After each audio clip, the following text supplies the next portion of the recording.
What it do on a Monday night? Outlaw Radio live from the basement. You too near me not to hear me. My name is Kevin Barnes, and I may have done the things they said I did, but I'm not who they say I am. And I'm also not alone. I got my partner with me. The witch doctor is in the building. Mr. Carter, what's popping with you? Peace, peace. What's happening, everybody? Welcome to Outlaw Radio, where we talk that talk and we definitely walk that walk. Raising vibrations and elevating thought. Y'all better come on in. I'm trying to I am the black woman lover, the black man's brother, the culture teacher, hood healer, the ghetto witch doctor. Y'all holistic health and wellness coach. Come on, Carter. Peace, peace to the family. I'm also the one who brings you Nature Nature Urban Supplements and Vitality. You can find that on Facebook, Nature Nature Urban Supplements. Or you go to my health page, Help Yourself, Heal Thyself. Ask somebody about Nature Nature Urban Supplements. They're going to point you in my direction. Then you can go to my page, Kamar Carter. Then you can inbox me, and I'm going to tell you how to get your Nature Nature Urban Supplements and Vitality. Or you could just call me, fuck it, 414-949-2122. Let's put a package together for you. That's what's happening, man. Support that man. Support that man, as we always say. Hit his cash app, hit him up. Support the show, share the show. Brother Real, what's popping with you? How you doing tonight? What's up, man? How y'all doing this evening? Man, we tight like that booty. We tight like that booty. For sure. Now, so tonight is kind of like a special episode of Outlaw Radio live from the basement, because normally we're socio-political, really heavy, right? Really heavy in your brain.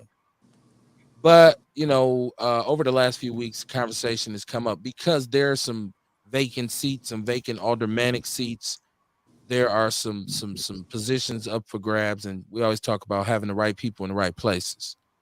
So I got this brother here tonight to represent himself. First of all, let's do a sound check because I want to make sure we're good. My brother, tell these people who you are and what you do, man. Sean, that's you. My name is Sean Moore. Yeah. My name is Sean Moore.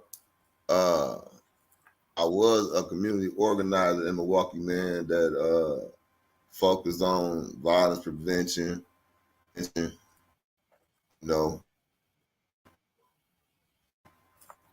Okay, I just so did. there's I just worked. I don't know. I think your audio is delayed, Sean. I think you should probably come. You should probably go out and come back in. His audio is really severely delayed. Can y'all hear him, or is it just me? Kamar, can you hear him clearly? Okay. It is delayed. Okay. So we're gonna get this brother in so he can tell his story. I see the people in the chat room already getting it in. Dion said, "What the fuck going on today? This evening you'll find out." Of course, Dre Day Outlaws checking in. I see y'all, man. I see y'all. Dustin Patrick, he's delayed. Yes, we figured it out. Don't take me long to figure it out. He is his connection is somewhat flawed, so we got to get Sean back in. But in the meantime, man, welcome to the show. There's a lot going on. Hashtag Justice for Denari. The Peer family has a hearing with Chisholm. Shout out to Patience Phillips. I see you. Jackie Peer, I see you. Patience Phillips, I see you, sis. I see you. Y'all come on in, man. Circle around the fire. We're gonna have a conversation tonight. Because Carl Pfeiffer, I see you, man. I see you. I know he said I want to hear Sean Moore, right? I know that. Justice for Denari, absolutely. Chat room popping off, man. We appreciate you too. There's a phone number, 262-202-5131. Shout out to Joey Phillips. What's up, Outlaws? Peace and love. Oh, absolutely. Man, there's a lot of love in the building tonight, y'all. Man, hit us up, man. Hit us up. There's a lot of stuff going on in our community, but like we've had this conversation. We had the sister on here, Lena. She wasn't on here, but she was in the chat room. Shout out to Lena Taylor, who's actually running for judge right now. Senator Lena Taylor, she was in the chat room, like they do on Outlaw Radio oftentimes. People got at people. You feel me? And that's what happens. That's what happens, right? Like, and so it was kind of controversial. First of all, I want to shout her out for, being accountable. And shout out to you if you went back and listened to the show. I seen a quote from Vince Tony, a post from Vince Tony. It's very funny. Actually, shout out to Vince Tony. He said the Kevin Barnes show. I'm like, no, it's actually called Outlaw Radio. But you know, I guess all publicity is good publicity, right? And so on and so on and so forth. We're gonna get the brother Sean in. We're gonna get him in. We're gonna get his audio right because he has something very important to say. So let me test this one more again. My brother, how you doing now? Can you hear me? Can you see me? Yeah, I hear you fine, see you fine. Look a hell of a lot better What was too. happening, man? Yeah, no. So we're gonna start over because you always talking shit to me about a flip phone, but apparently tonight you had an antenna on your cell phone. You had the old I school was brick actually phone. using my laptop, smart guy. Right. Yes. You got a With a Atari little foil wrapped 2600. around the top of the phone. Right. He got an It's an Atari HP. 2600 with a keyboard. It was a HP, and it was working perfectly until I logged into your studio. Listen, you cannot go So on Google off ColecoVision. Sean. You whatever, can't. bro. Whatever. Sean, Everybody trying to hear that. Sean had a whole walkie-talkie. That's a CB hooked up. Talking about Breaker 19. No. Man, welcome to the show. It's Outlaw Radio. We got a lot of love. We got a lot of people in the Yes, chat sir. room already. Nicole Bird, Justice for Denari. Absolutely. Patience Phillips, Justice for Denari. That's soon to come. But tonight, I was alluding to the fact, Sean, that we had kind of like a controversial week because the senator was on here. Yeah. And there was a discussion. And I think I want to first of all talk about, I feel like the overwhelming portion of this discussion was accountability. Okay. Who's accountable for what? If I'm an elected official, what district do I represent? Who are my constituents? What am I supposed to be doing? And that became a big thing. And so, but you have a very different story because you are, like I said, activist. So I want you to be able to tell the people now loud and clearly who you are and what you do so people can hear you. So I'm not an activist, right? I'm not as important as activists are, right? Okay. I was an organizer. You know what I mean? I was an organizer that focused on violence prevention, police brutality, police homicides, anything that had to do with our people losing, right? I tried to get involved in it because our people need help. So I'm not no special person, man. You know what I mean? I'm just somebody who wanted to do the work, and I chose to do the work. So okay. So you talk about the work, and I hear a lot of people saying, in terms of being a cat who's affiliated or associated or informed about the streets. I'm not gonna say you're, I'm saying you're obviously you know left and right when you stand on the street corner, right? yes, sir. Yes, sir. So you come from the turf, and that's real. Shout out to the Yeah. Juice Lady in the building. What's going on, Courtney? I laid some bricks around here. Hey y'all. Right. So a lot of the fellas who on that side say, well, politics ain't gonna save the city. We don't need to be fucking with these government people because they're corrupt anyways. But what made you, as a brother who's from the turf, say, you know what? I'm gonna go and try to link some political shit to see if it can actually help our community, because you had a very important program back in the days. Let's talk about what you had going back in the days. So when I first started the program part of it, I had Project Make a Change, which was focused specifically on garden homes. And after MC got killed, the mayor, Ashanti, Gorman Homes, they were in the park, and I saw how they were just disregarding the people who helped raise me. And I guess that just sparked the fire, man. You know, I used to sit at my grandmother in them house, my grandfather in them house, the Reverend Champion them, and listen to them talk about their activism and, meet people and hear them talk to people who were politically connected. But I never wanted to do that. You know what I mean? My mama was in the streets. My stepdaddy was in the streets. I'm from off around Atkinson. You know what I mean? I grew up around hustlers and pimps and drug dealers, man, killers for real. You know what I mean? But it was love in my community. It was respect in my community. It was honor in my community. Um, my grandmother worked 3 jobs. I was raised by my community. So when I finished doing my bit and came home, I didn't want to go back to the streets. And I had kids. When, like I said, after MC got killed, I started reaching out to politicians because, you know, the way I'm raised, we supposed to look out for us, right? I started reaching out and I was getting some traction, right? People were listening. So you start, so you get to the safe zones. Let's talk about the safe zones.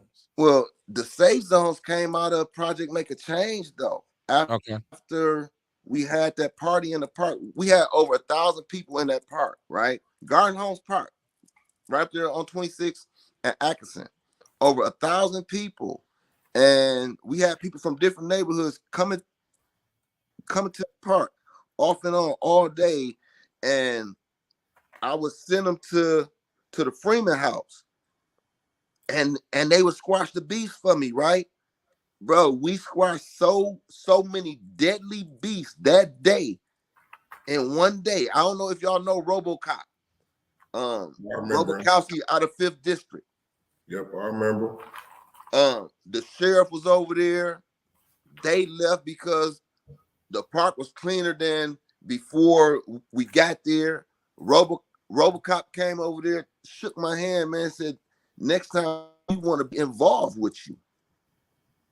Right? So Project Make a Change joined with Khalil and his program to make safe zones. We already had a safe zones in Garden Homes where the police was checking in every day. We had 4 officers assigned to our community, and they would check in every day with me and Katina Carter right across the street from the park, man. Every day they would come in to us and ask us, what did we need from them, right? I had them meeting with them young brothers over there, man. They was actually telling the young brothers how to avoid being stopped, right? They had promised these brothers if they went to school, they would buy them any type of Jordans they want. They was actually walking around building relationships with people. So Okay. I knew that it could work when I met Khalil. Let me do this though. First of all, shout out to Mama Jenkins. You told me to call her Mama Jenkins. She said, "Hey, Sean." Hey. She said, "Great day all day." I want to remind people it's Outlaw Radio. The number is 262-202-5131. Share the show, share the show. There's a method to my madness because this all revolves around the 1st district, which I just so happen to grow up in. The 1st alder. I'm talking about where that's the 1st aldermanic district where I grew up at. Yes, sir. And so this is, for me, historically, it was a very prominent Black community, a stronghold, a very strong neighborhood. And what has happened over the years is that it's been underserved as much as the rest of the city, right? So what Sean's talking about when y'all hear him talking about Atkinson and this kind of thing, this is the Garden Homes neighborhood, which at one point was this really progressive. Milwaukee used to be run by these what were the mayors back then? They were these socialists. Yeah, the socialists. They were socialist mayors. So they came up with all these. Part of socialism, as we know it, is to create community programs, right? And so Garden Homes was established as that kind of project a long time ago. What mayor made this? Was this the mob mayor? Well, no, this is a socialist mayor. I believe it was Home. I believe it was Home. So and what I'm trying to do is tie this together because this conversation is about what's happening in this district. Vince Toney, who we support wholeheartedly, is running for this district. I heard the sister Jazzy say and a matter of fact, they're going to be on the show. They're going to be on the show next week. Right. So I'll have everybody running for alderman in the 1st district. Damn near, hopefully. There's some other people, if you're running, let me know. You can come on. We'll have them on next Monday. So can I come on? Of course. Can I come on and ask some questions? Anybody can. Anybody can. Phone lines will be open. It'll be live as usual. So I want to lay that out. That's one of the reasons I have Sean on here. And Sean is not without controversy, right? I don't bring people on unless they got a little sizzle, right? Do that sound funny? I can say sizzle, right? I didn't say saucy. You I didn't just say said it. zesty. Right.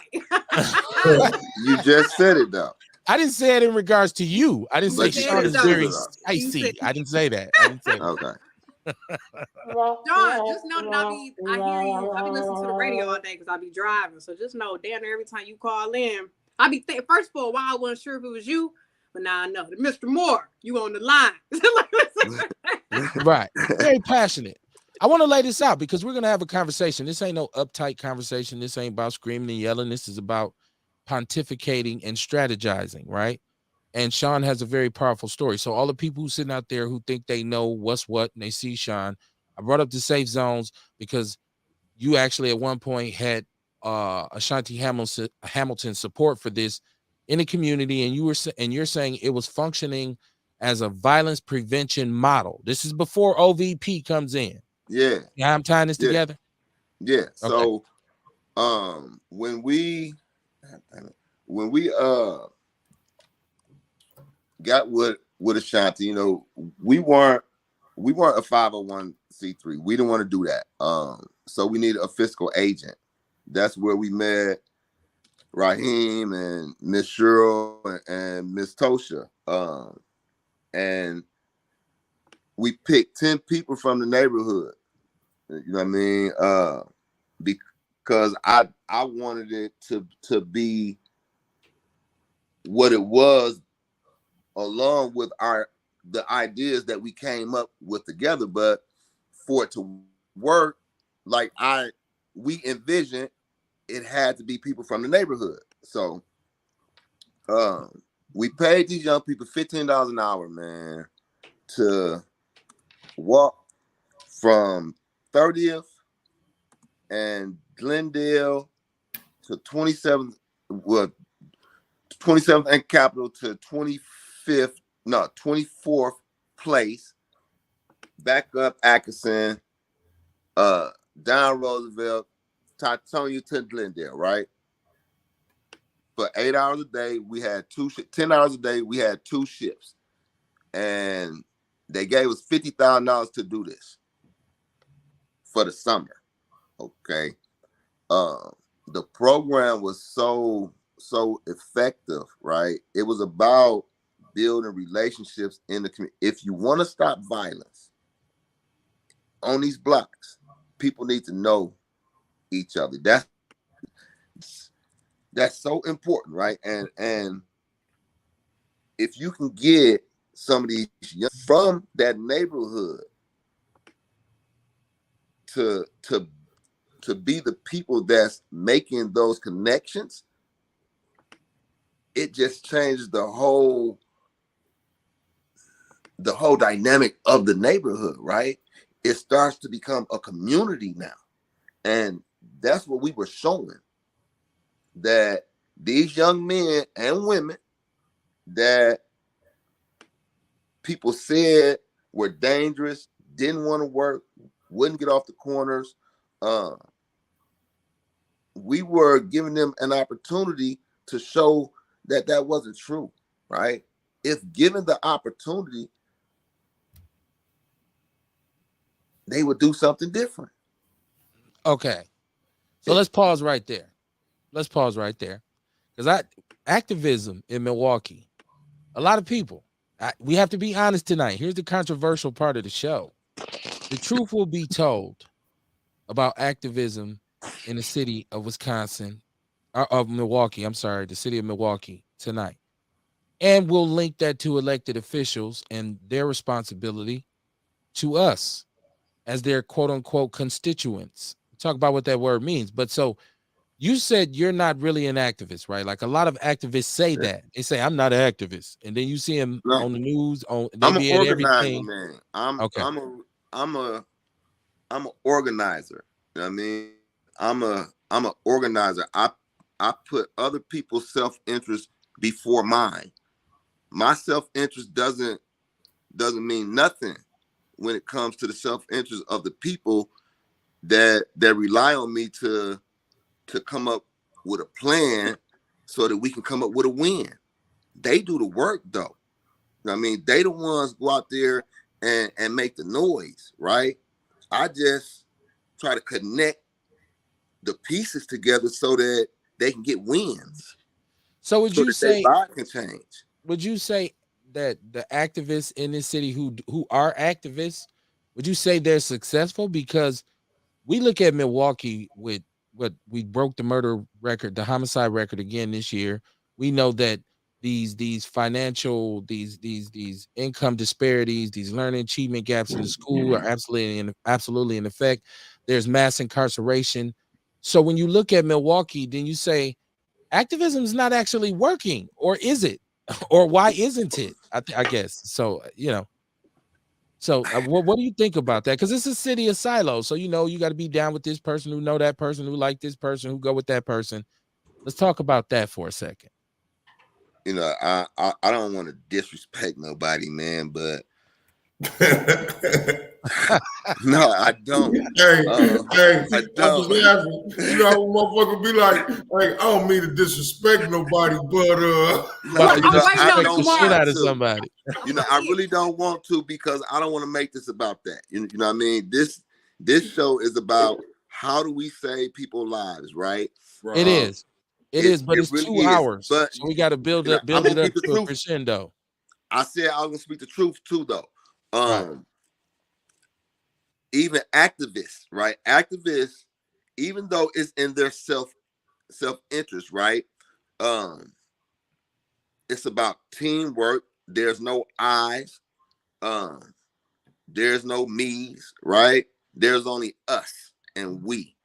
And the reason that activism in Milwaukee is not working, first and foremost, you don't have a lot of organizers that'll work together and strategize to come up with a plan of attack. And when you attack person, right, it's not you want to tear something down, but it's tactical shit that you got to do. And you have a lot of activists in Milwaukee, right? You have generational activists, right? What TPR did this. Boy, you being these safe as 400. hell. I'm expecting. I need Listen, Sean Moe. I'm I gonna don't give need you. Sean. Yeah, I am. I'm getting there. Right? You gotta warm up now. Some calisthenics. No, because the mess comes in later on, right? Because it's not. See, I don't blame the activists for not knowing their role, and those that do know the role, I don't blame them for not getting the win, right? Wow. You have people around here marching, fighting, doing this, doing that, but they don't even know what they're trying to accomplish, right? That's because the people leading them don't know where the hell they going or why they're doing what they're doing. If they're actually doing it for the people. And in Milwaukee, it's a lot of, we doing it for the people, but there's only certain people that you're doing it for, or you doing it for self. Okay, now we got a caller. Caller, you are live on Outlaw Radio. What's your name? Where you calling from? I'm from the city, the same city where everybody else from, on the same turf, from the porch to the street lights, and did all that. My most important thing is we have people who got bricks laid, then got paid by the police, then try to get back to the community. I think our priorities is all messed up. We gotta come from a humble place. We can't say we laying bricks in the community. Can you put some money? Can you put some names on that, though, sister? Excuse me? Can you put some names on that? I'm just going that's off a blanket statement. The conversation that was just at hand. Okay. Them names have already been named. Okay. And people that are talking about it. So do you want me to speak on it? See, I'm calling No. We're not gonna do that. Sean. Well, let's hear her out. Let's hear the sister out. Go ahead, sis. It ain't just him. It's a bunch of them. Okay. Running around here playing like they safety, but they not. That's a part of our problem with our community. They throw the rock, they hide their hand, they get their money, play victim, lock these black people up, feed them the same dope that the dope dealer got from the police, because he ain't got no plane. Okay. He ain't got no jet. Okay. So meanwhile, while we collecting all this money, saying we putting it back into the neighborhood, and we not. I'm just trying to figure out if the same people that got that $50,000 under that new Ashanti Hamilton plan for the $150,000, because the numbers that went up. Okay. I'm trying to figure out, do these people who complain themselves to be activists for the people who have no outreach service with all these human resources, all these people in these positions that can get to these offices and meet with these people that won't answer the phone for everyday people, available to actually get out and deal with the community without having that messy shit in their back pocket. Okay. Now, my sister, let's do this the right way. You ask a lot of questions, okay? Yeah. So can you give us a chance to answer or respond to some of your questions? Can you give us I'm a just chance? rebutting off what I just went off, what I just seen. So I'm just trying to figure out if what y'all said in a nutshell was the bricklayer giving back to the community, servicing the community under the bricks he done laid. Okay. So I'm gonna Can I clarify something? Go ahead, Sean. It's not under the bricks I laid, sister. I'm off 25th, 24th, 26th and Capitol. I'm 55 years old. All right. Now I want to talk to you about that $50,000 that was received. Okay. Out of that $50,000, 10% went to the fiscal agents. Okay. Me, myself, nor Khalil ever touched a dime. Not one dime of that money did we pass out. That's what the fiscal agents did.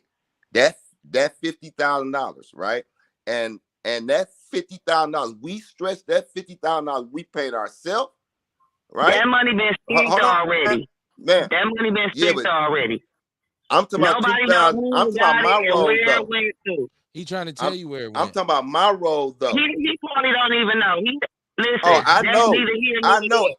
I know, and we gonna get to that. We gonna get you. All you gotta do, sis, listen. Do this for me, right?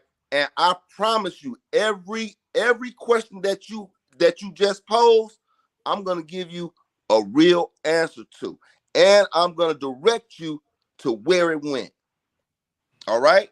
If you just give me that, okay? Let us go through the entire show so that you can get the full story, because I'm really gonna lay it out for you.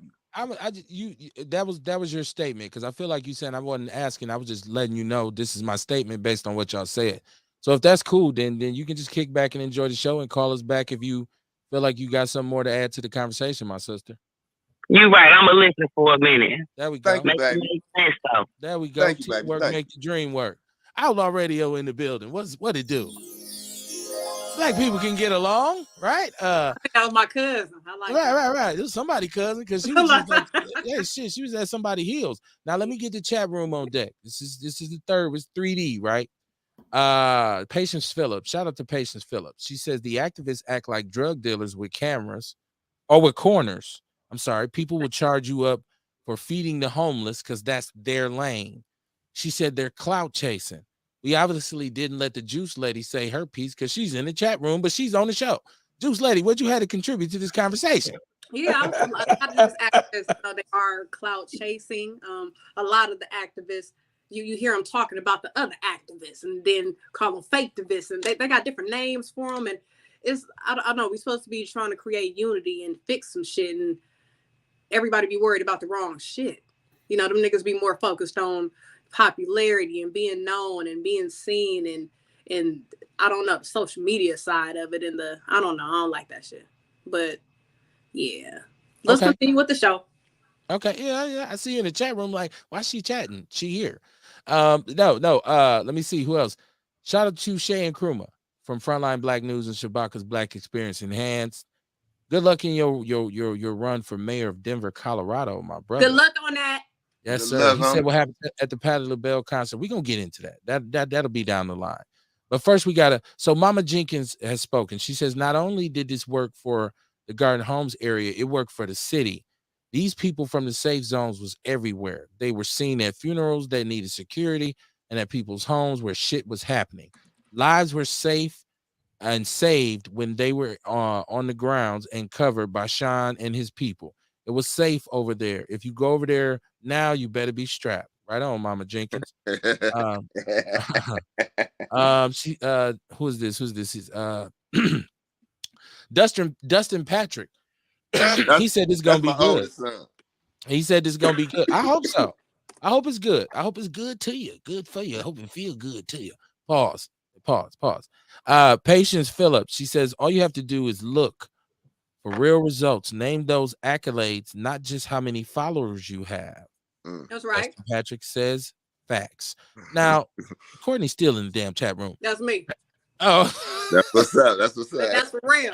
Because I don't want to interrupt. So it's like passing notes in class and shit. right. Right. I'm gonna have to write y'all up. I'm gonna have to get some 72s out. Courtney passing notes to real. But okay, so I want to make sure everybody's good because like I said, it's a long show, so we don't want to bust too early. I don't know if I can say that on the air, but listen, You already did. Right. I know.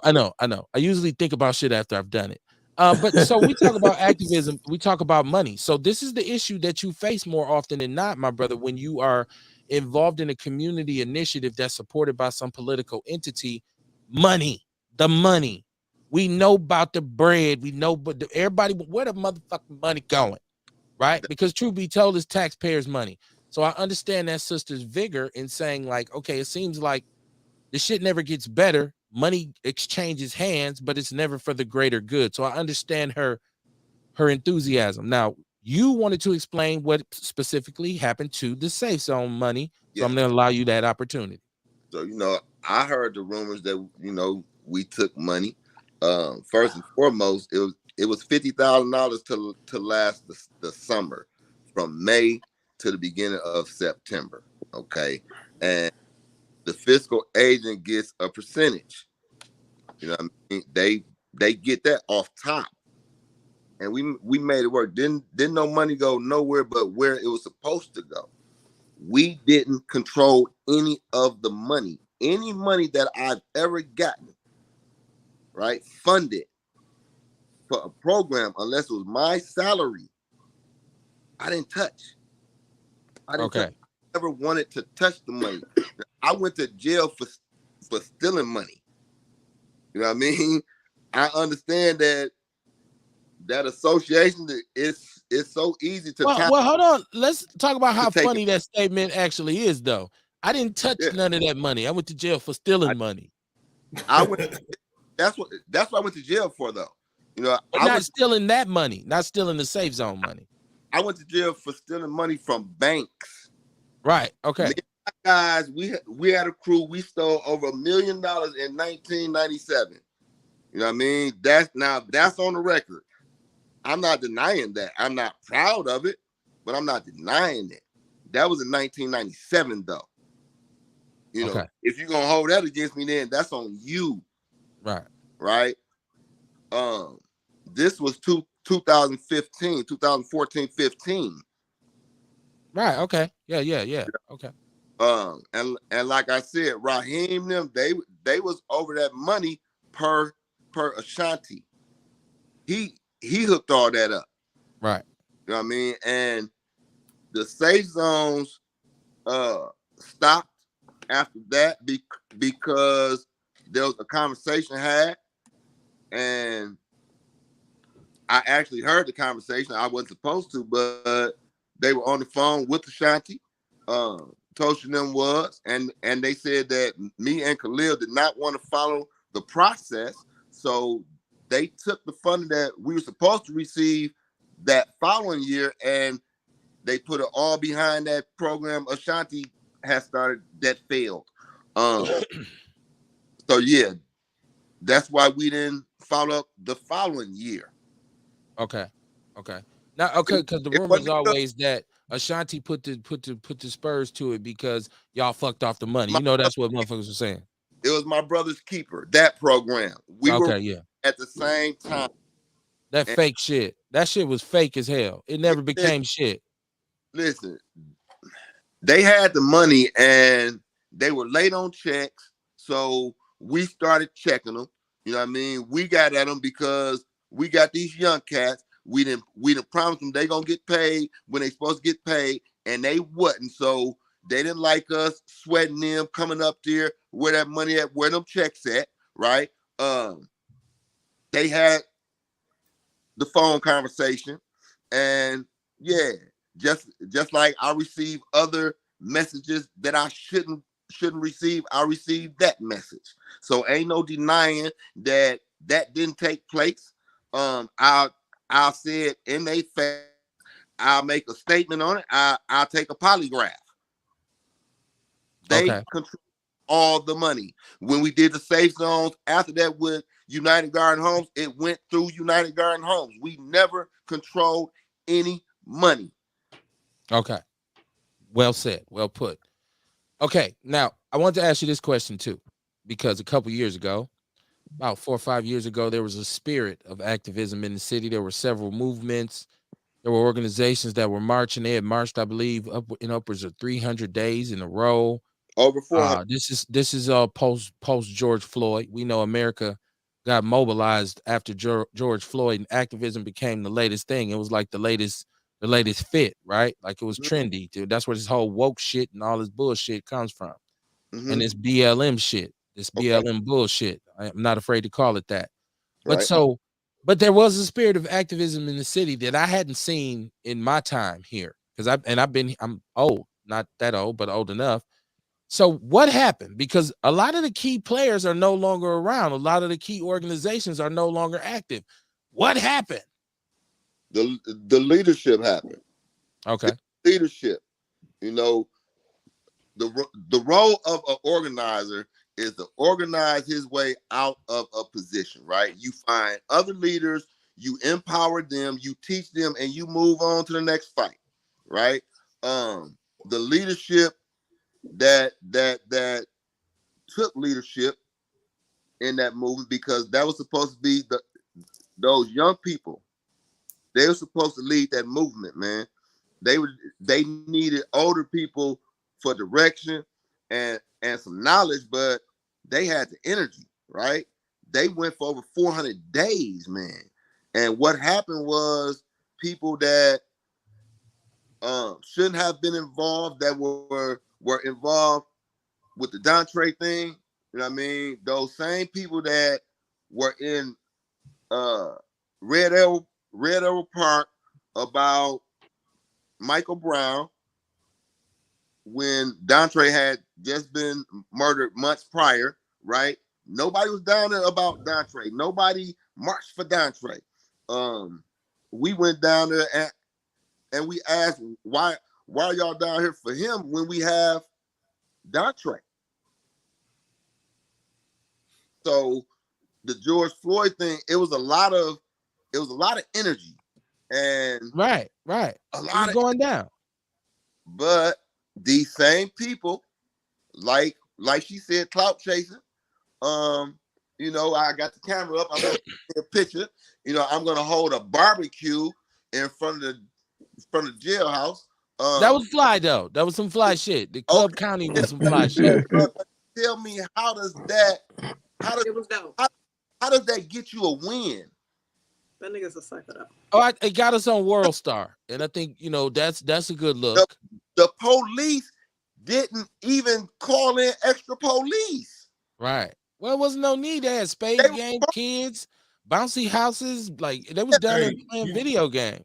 I don't know if anything was accomplished for that, but what I do like about it is how black people got together for one cause. That's it. I love that, Kamar. The only thing that hurt me, right, that hurts me right now, is that for over 400 days, them young people marched, man, right? They marched, and yet they didn't receive nothing, bro. That's You know, usually how it works. it's some bandages, some ordinances. You know, Right. and legislators marching with them. What are you marching with them for? You need to be up in Madison writing legislation so that they Right. don't march no more. That's right. You know what I mean? That's my problem with all of this. With all of this, man. Okay. You know, you say that you love the city, that you about your community. Do something about it then. Right. Now, first of all, shout out to anybody who's tuning in. I got the brother Sean Moore here. I got the witch doctor. I got Hugh Hefner, and I got the juice lady. Shout out to Stephanie Bowles. She said, Dontre Hamilton, say his name. Absolutely. Yeah. Patience said the masses got manipulated, had all that power to control the masses and led them nowhere. Now, a lot of the key individuals are, but I kind of felt like, because some people got some jobs, like some people got some grants, some people got some funding for different organizations. And then it kind of became like, okay, how the hippies went from hippies to yuppies. I don't know if people ever made this correlation historically in the United States. In the 60s, the flower children, they basically were the yuppies of the 80s and the 90s, which ended up being a more greedy and kind of cold-blooded, heartless white person than their 50s racist counterparts. They just did it corporately. If you've never made that correlation before, when you quote that to somebody, make sure you tell them I said it, right? I want credit for my shit. It's Outlaw Radio, live from the basement, Public Enemy. Yes, ma'am. Go ahead. I feel like, you know, some people are just shiesty ass people. You know, that's just who they are. You know, sometimes they say, you know, don't look at who a person used to be. You know, we've changed or I've changed. And some people do change, but bullshit. I've told you before, this nigga was shiesty back when I was in high school and he was my dance coach. You know what I'm saying? Fucking with all the teenage girls. To me, he has just never been a genuine person. Now, who we talking about right there? The nigga we've been talking about this whole time. Or since ain't nobody said his name. Should I want to say his name? Who? Oh, yeah, I mean, well, we've been talking about multiple people. Oh, she's talking about Frank Nitty. I was just about to mention Frank Nitty. Ain't he the one that did the march and got the money and kept the money and shit? Didn't he lead the people? I don't know what he did with the money. Allegedly. But this is the thing, though. Frank Nitty did that with the Seville case, right? Yeah. He got caught, right? He was ostracized.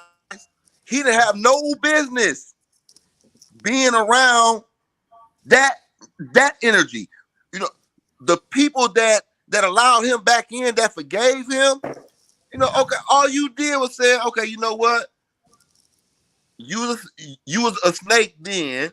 I know you're a snake now. I'm still gonna trust you. No, you don't do that. They failed the people. I don't want to call him out because I thought we were talking about a lot of people. We are talking about a lot of people though. But it just in the last statements, it just took me to him when we were talking about the march and shit. So yeah, well, he's part of it. Shout out to Mikey Davis. What up, brother? Neighborhood, Mikey, what's going on? I just feel like some people, when you know they shiesty, I mean, some people change, but I don't know. I don't think I've ever known a shiesty person that's changed. Someone that's been bogus and now they're new and they're not bogus anymore. I haven't met that person yet. I feel like if you shiesty, you're a shiesty motherfucker. You've been a shiesty motherfucker. You got to do a whole bunch of shit to change that. It's gonna take a while for you to get that stamp off your back. Yeah. No redemption for shysters. Shout out to Vince Tony. He says, I've been living in garden homes for over 25 years. Nothing has changed in this targeted area. Ask Sean what exactly is he saying about uniting garden homes, Garden Homes Association, and everyone who received money from whoever. What has changed from all the activist efforts besides spending the money? Sean, did you follow me on that? Yeah, I'm hearing we weren't specifically talking about uniting garden homes yet. I'm sure we're gonna get there. And the other association, you know, that's operated by Joe Bova, who is I believe he's a Jew, and I know I ain't supposed to talk about Jews. I'm about to get who you want to talk about. Yeah, you can on Outlaw Radio. On Outlaw Radio, you can. No, you know, Joe Bova received $250,000 years ago to to improve that area and the surrounding areas, and he never did nothing with the money. So they cut him off about 10 years. Now he's back, and he's a big player in that historic district, right? That they have over there. I was opposed to that because I knew that money was going to be involved, and also because eventually that's not gonna look like the garden homes it looked like when I grew up. Yeah, it's rent to own, but with the property taxes that are gonna be raised, right? And the service fees and all of that, people are not gonna be able to afford all of that and stay over there, so they're gonna have to leave, and they're gonna bring in some more urban renewal shit. And yeah, they gonna run us up out of there, man. But don't you think that's prime real estate for gentrifiers as well? That's what it's there for. That's what I'm saying. Okay. You know what I mean? That the lease to own, if I'm not mistaken, now I might be wrong, but I believe Gorman Homes has something to do with this. That was the developer that was in the park with Ashanti and Barrett when I first met these people, and the next week we walked around. I don't know if y'all know Bert Sims, but he's a man, bad carpenter, right? He told Ashanti and Gorman Homes that he could do each one of these houses for $60,000. They went with Gorman Homes, who said he couldn't do a house for less than 180. And now, since we stopped that process, now they got this designation over the park that's historic, which means that you have to bring these homes up to a certain code, right? It's above city code. It has to be historic code, and the surrounding areas, they're gonna have to bring their homes up to a certain code. And we're talking about people that are on fixed income or very low incomes. They can't do that. But wait, there's a bunch of homeowners over there, though. There's a bunch of long-term homeowners in that area who are Black people. Yeah. And so I'm not gonna say most, but like you said, they all on fixed incomes. Like my mama, one of them homeowners, and she's old and on fixed incomes, and yeah. Oh wow. Okay. Shout out to Stephanie Bowles. She said Juicy. I don't know who Juicy is. Shout out to Juicy. Deacon Mikey Davis said Valid Point, Kamar. Yes, sir. Neighborhood. Do that include the tot lot? It depends on which tot lot you're speaking of. If you're talking about tot lot, if she's talking about the tot lot on 18th, right? That's They haven't went down that far yet. They're gonna get there though. That's gonna happen. That area, like KB said, is prime real estate, and it was prime real estate 30 years ago. We just had it. It was prime real estate 50 years ago. We had it and controlled it. Right. See, there's a difference, and the reason I'm not over there is because I wanted that to return, and we're gonna get to that. Okay. So, yeah. So shout out to Jesse Harris. He said, "Is there? No, come on, man. It's our show. We just keep it at my house. Is there what? I said. He said, "Is there a conservation ship? A conservation easement on the park?" I'm not sure. Okay. I'm not sure. Let me do some quick research right quick. Yeah, man. What did he say? Is it what? A conservation easement. Conservation easement. Yeah, we're gonna give you time. Doom on your whatever, man. I heard all the. Hey, you know what? Courtney, your fan base is growing. Dion says, "Hey, Courtney, you know, Ernest always say, hey, where my boo at? The juice lady. She's desired, right? I heard these people that got to move in these homes. I was listening on the radio. You know what? 15-year lease. A 15-year lease? That's what they said to get in there. That's what she was saying on the radio talking about it. I'm like, damn, 15 So, years? so this is my thing, right? This is a question that I have. So these are rent to own homes, right? Say that I've paid 4 years of rent and life happens and I ain't got no income for the next 4 months because that happens in that area. What then? Do I lose my house that I put 4 years worth of income, blood, sweat, and tears into? Well, the question would be then, are you allowed to build any kind of equity in the home? Because if Right. you don't have equity, it don't matter whether It doesn't matter. If you run out of bread, they run you out the Yeah. spot. That goes for rich and poor though, What right? type of program? What type of financial literacy program are you offering to those in that community who want to lease to own those homes? They should have first right to those homes. Right. Yeah. Now, Dre Day is in the chat room. He says, let me get this right. BAM. No, BAM? BDM. BDM Construction is remodeling 18 homes around the park. Okay. It started last month, all rentals. Paris LaShawn says prime real estate for gentrification.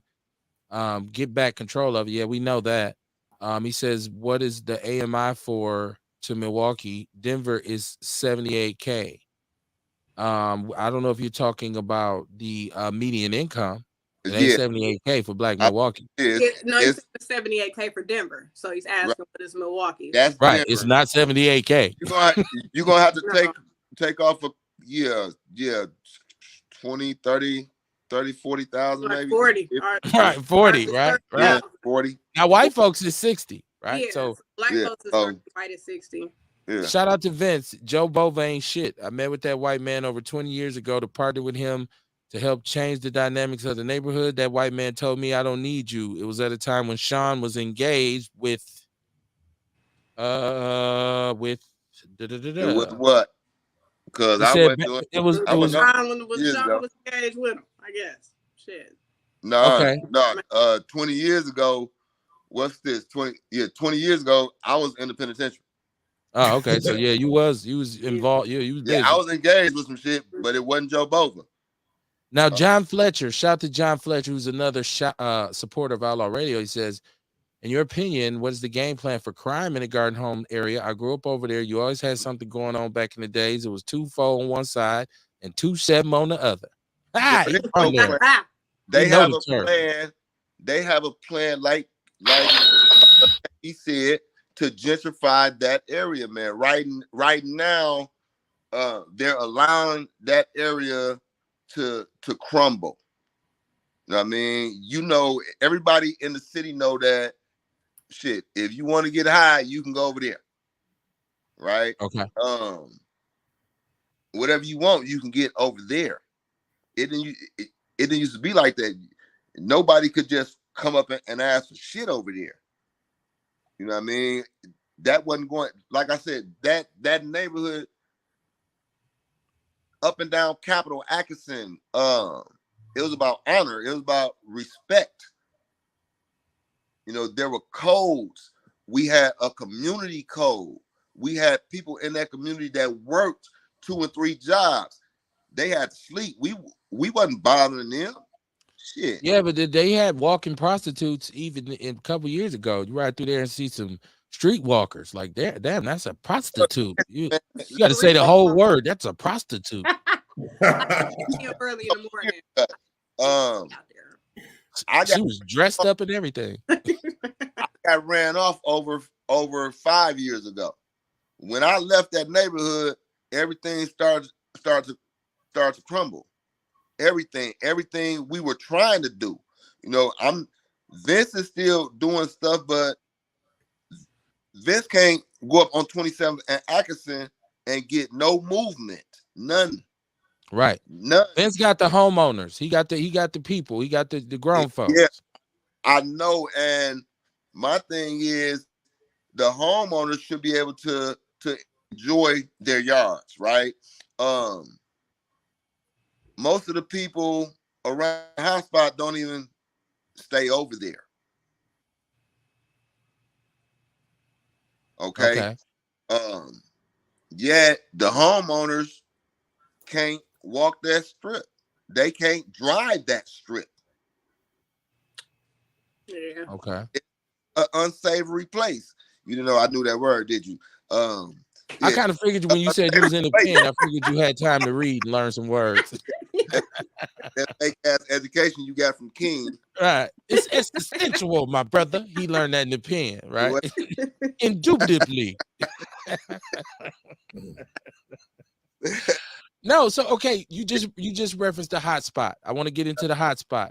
I hope that answered your question, John Fletcher, about the crime. Like, it's always been a hotbed. Like, Atkinson has been bad for a very long time, from the rooter to the tutor. There's really not a good part of Atkinson, or safe, I should say, because it's all good, but really not a safe a place and part of Atkinson where you be like, it's cool over here. Nah, you can get your head bust from the beginning to the end. So Yeah, but see, man, as early as 2015, I had videos. I was going live on Facebook showing that corner with nobody on it. Nobody on it. With nobody out there. I'm talking about 11, 1, 3, 5. If you wasn't going there to buy something, you wasn't standing out there. So now, what have they actually been guilty of doing? The hotspot is a very controversial place. If you don't know, it's a store, an Arab-owned store that's central to the community over there, central to the neighborhood. What are all the things that they've been accused of doing at the hotspot? Let me tell you what they haven't been accused of doing. Okay. They don't go to church. They don't pray. That's about all I can give you. They Muslims. They pray to the east. Who do? Ain't they Muslim? I don't know. And man, that man may be Middle Eastern. That doesn't mean he's a Muslim. I know Okay. Muslims, right? And I was dealing with a Muslim businessman, and he told us he would let us get any store we wanted. We couldn't sell liquor and we couldn't sell tobacco products. He said it was against his religion. Against his faith. Right? So he's a Muslim. They out for the money. Okay. Plain and simple. And not only that, man, let's get into this hotspot stuff. Yeah, let's go. Let's go with it. They're the reason that I'm not in that neighborhood. You heard the tape. I had sent KB this tape. I'm gonna put it on my Facebook page. I'm gonna put it on KB Facebook page. The audio. In 2017, my car was hit outside the hotspot. The drunk driver was taken out the car by the security guard Carter, who works for the hotspot, that was hired supposedly. Well, I'm not gonna say supposedly, allegedly by Ashanti and City Hall. My car was hit. I walked the man to my garage with E-Banks and his other brother and some other brothers, because I didn't want the young brothers to whoop him. They was gonna whoop him, right? And I mean they was gonna whoop him. They was like, whoop him. We gonna whoop his ass. We got him. We got him. And he was over there. He was drunk as a monkey, man. And we in the garage. Preacher was there with me. The police pull up. This same officer that I got kicked out the neighborhood like 2 years before. He came back over there and he was at me. Told me he was gonna lock me up. The boy told me, well, I'll get to that. So he pull up. He tell me to get off the phone with the insurance company, take dude out the garage, put him in the car, and let him go to sleep for about an hour and a half. When he wake up, all that time he in there with the hotspot, with and Carter. When dude wake up 15 minutes later, I'm arrested. I don't know why. My wife came out. She asked why. Everybody around asked why. His answer was, he know why. Ask him. I didn't do shit. Nothing. And I got 40, 50 witnesses, right? So I get downtown. They take me to 5th District. Then they take me to the city jail.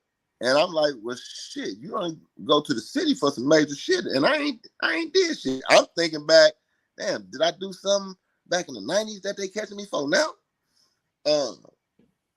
Detectives coming talking to me, and I'm telling them, well, this person was with me, E. Banks was with me, such and such, and this what happened.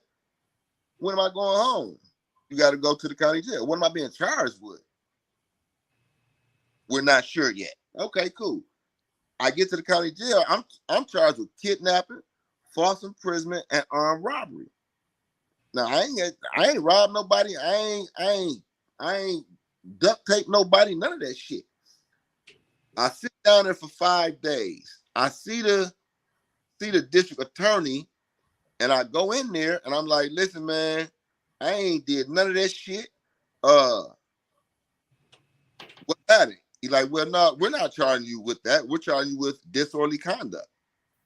I don't know what the fuck is why. I shouldn't be charged with nothing. Well, you were in the store. You're on the camera yelling. I'm yelling to save this man's life, though. Okay, so I get out. I still don't know where the statement came from. I go to court. Police come and get me again, about 30 officers, right? When he grabbed me, he tell me, you should have kept your mouth shut.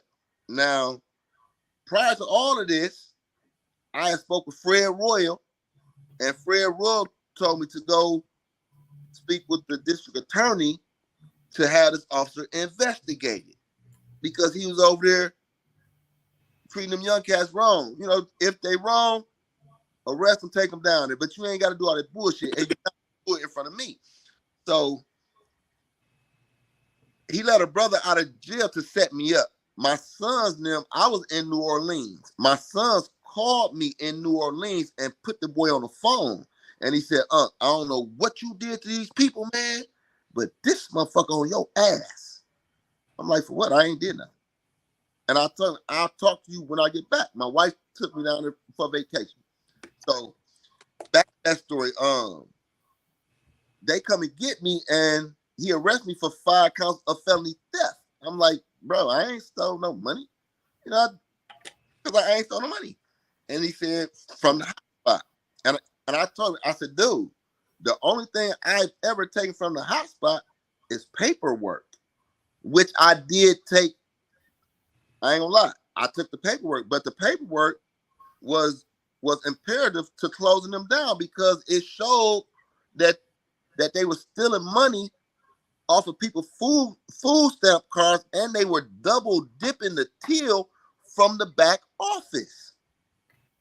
I remember that. Okay.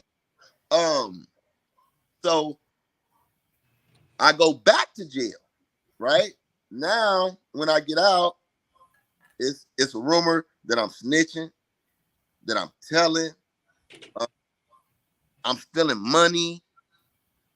I got a 1,000-foot restraining order on me, and my house is 200 feet away, so I can't even go home. Right?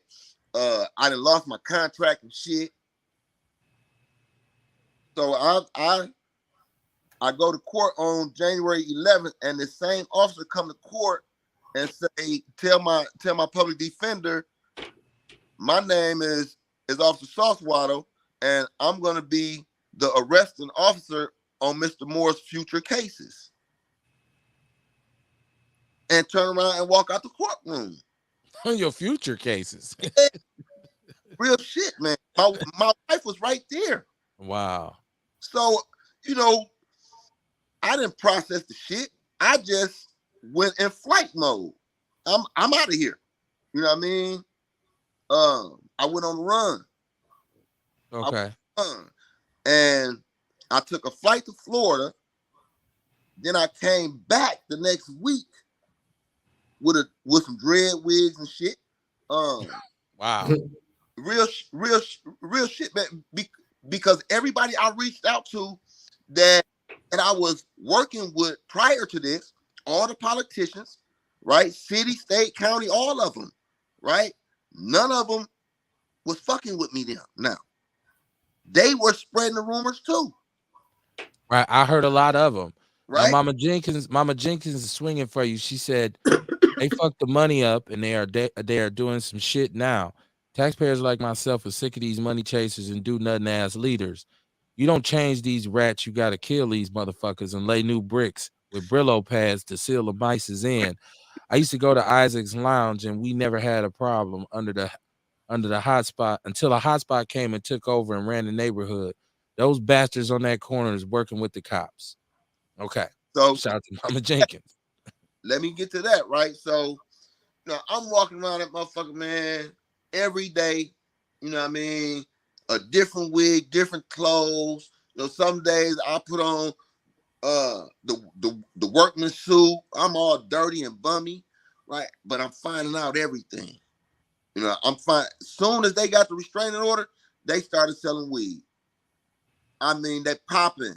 You know what I mean? And I'm saying this on here, man. Which I'm saying this now, and any career that I may think I can recover, that's done, right? Because I just broke every fucking street code that I ever honored. Not really though. Yes, I have, and I'm gonna honor that.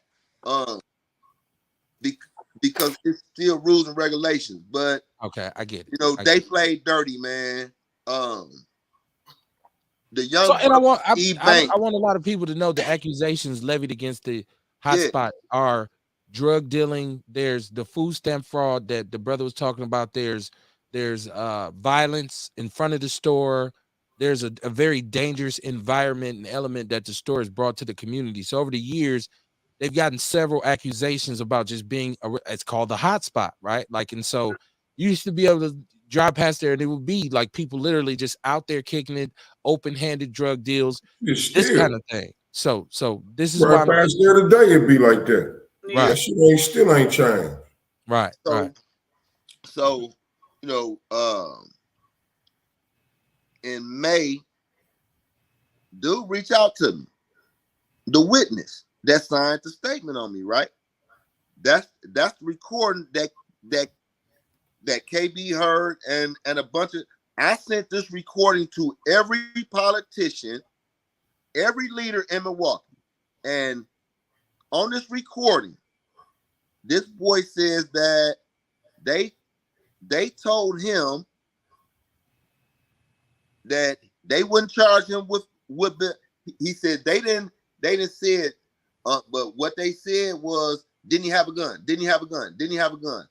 Mama Freeman asked him, said, so you said, yeah, so that they would let you go. He said, uh-huh. So I asked, so you said that it's coerced. You signed this false statement not to get locked up. He said, yeah. Okay. It's coerced. Yeah. And so I did hear that recording and I didn't upload them. If anybody, you said you're going to play them, I'll share them in the People's News Network. We'll label it right. Okay. I do want to. Ben says over the years, just about every organization, 30th Street Corridor, Cheryl Blue, Northwest Side CDC, Willie Smith, Garden Homes Association, Joe Bova, Uniting Homes, Demetrius Brown, Safe and Sound, and others have had access to change the area. Nothing has changed in the Garden Homes area to improve the quality of life of those living in the area. I'm just catching up the chat room. Yeah, but I gotta rebut that though, because there was that period of time when we implemented the safe zones, right? When we implemented the safe zones and Project Make a Change, right? When Project Make a Change first started, the numbers went down, right? When we did the safe zones, the numbers continued to drop. The video that I have in my memories of this with this Facebook shit, I show that corner is clear, that they're not over there, right? I had them out of the park. Now, I had the sand removed out of the park. I was working with County Supervisor Mayo finally to get that sand out the park, and the foam was put in the park. We had a summer where they weren't over there. So I'm not saying Vince is wrong, but you're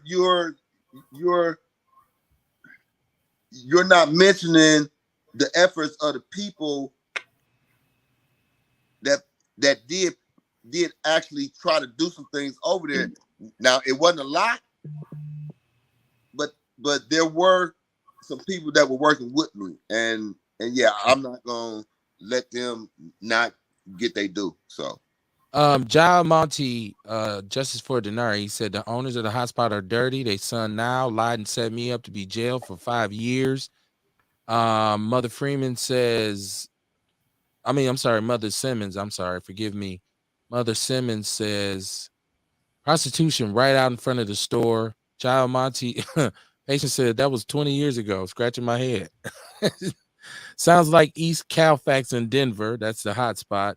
Let me see. Sean Moore Jr. He said when we start making the change, they wanted to end what we were doing. Okay, that's your shorty, who's also running. He says by they, I mean the police. Beaches never once was neighborhood ambassadors working with the police, but that's the rumors they were being spread. He says he says Beaches. that's probably that spell check on that iPhone. Oh, okay. They not smart, bro. Y'all better get y'all an Android. Now you said that you were kicked out of the neighborhood. I want to go back to that because now is this related to the warrant that they took out against you from the hotspot, or this is prior to that? No, listen, all of this is the hotspot. So check this out because the shit gets deeper, right? Okay. Prior to this, their liquor license was suspended in August, and that's because I was down there along with some others fighting to get the store closed. And Rick Farmer, King Rick of the Panthers, Pastor Campbell, and some others stood up and supported the hot spot. So I got at Rick, I got at Pastor Campbell and those people that stood up for him, and there was a meeting called on me at the mosque. But student minister William Muhammad, Teju, Brother Earl, Rick, and myself. And the meat of the meeting was remove the post and leave Rick alone, right? So Rick spoke, I spoke, then they went in the back and they deliberated and came back out, and it was 2-1 to leave Rick alone. Brother Earl was the only one that said he understood why I felt the way that I was feeling, and for me to keep on applying pressure on them.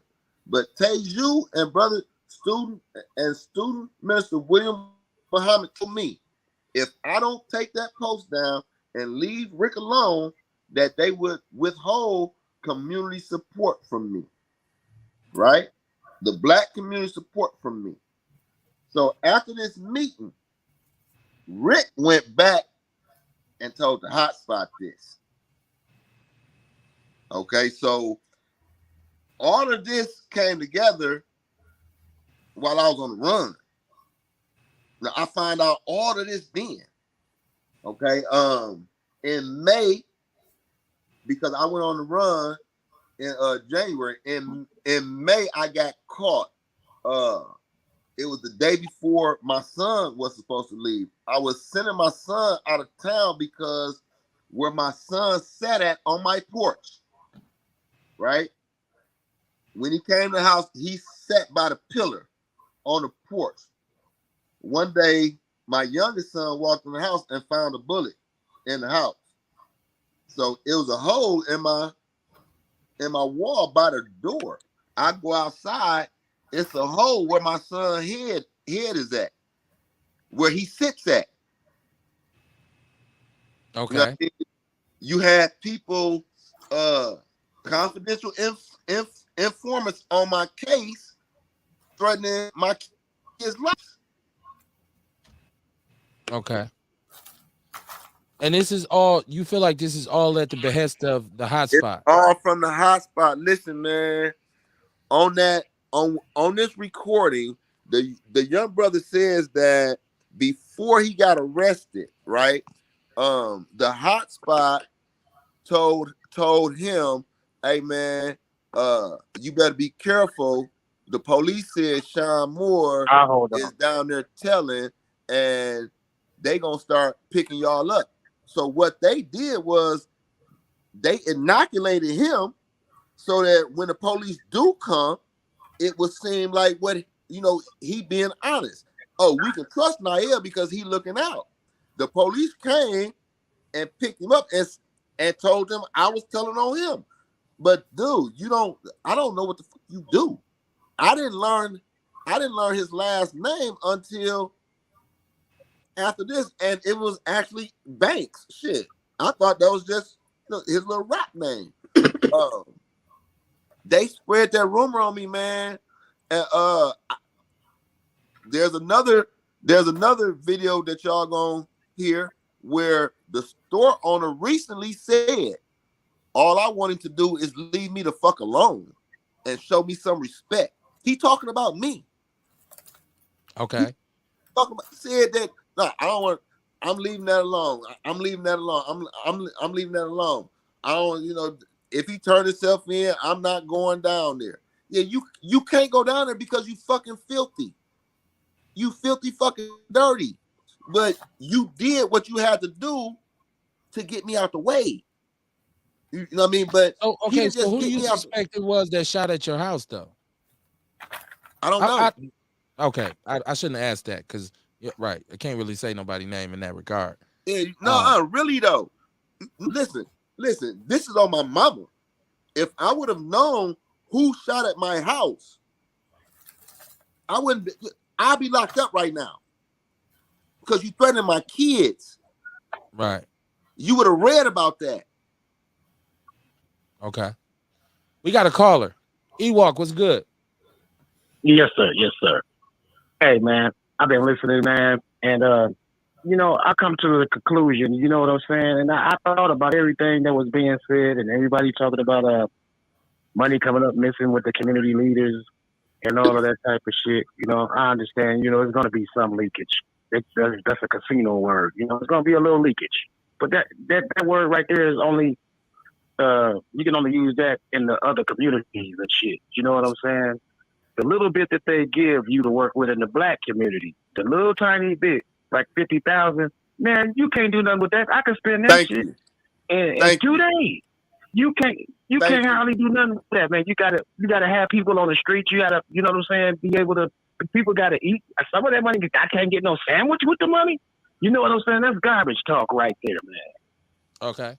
That's what's up. You know what I'm saying? My point is, when the last time you heard anything about Brett Favre? He was involved in a $70-something million scam, the biggest one in Mississippi. You don't even hear about that on the news no more. But see, the point I'm trying to make is, man, they give us scraps and shit to fight over, and then now we still point fingers at each other about who's stealing this and who's stealing that shit, because we all ain't got shit. Right. You know what I'm saying? The simple point of that, we all ain't got shit, and everybody want to see who getting something. Why I ain't got nothing? Oh, that's stealing all the money. Oh, these workers, that so-called leaders, they stealing money. They doing this. Some of them do be stealing now. Don't get me wrong, but my point remains the same. My point still remains the same. They ain't giving nobody nothing to really work with. Okay, I got you. Right, that's it. That's all, man. Y'all go ahead.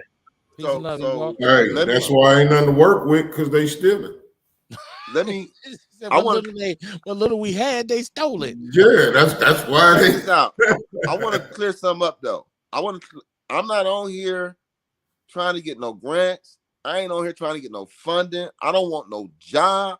I don't want none of that shit. The only thing I want is my fucking life back. That's all the fuck I want. I've lost every fucking thing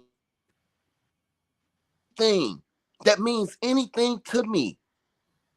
Now, I barely see my fucking kids in the same city because I don't want to jeopardize their lives.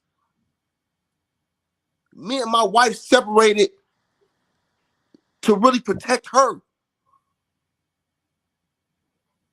So you feel like it's a safety issue. You feel like somebody's gunning for you because of this. But see, that's a part of the bigger problem. It shows what they'll do, right? To keep us in this fucking box, to keep us fighting against each other, to keep us stuck on, you know what, shit, as long as I get this little bit, I don't give a fuck about you.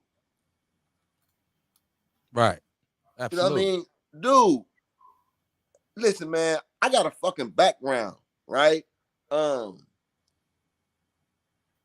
a motherfucker call you a snitch where I'm from, that shit get dealt with. Yeah.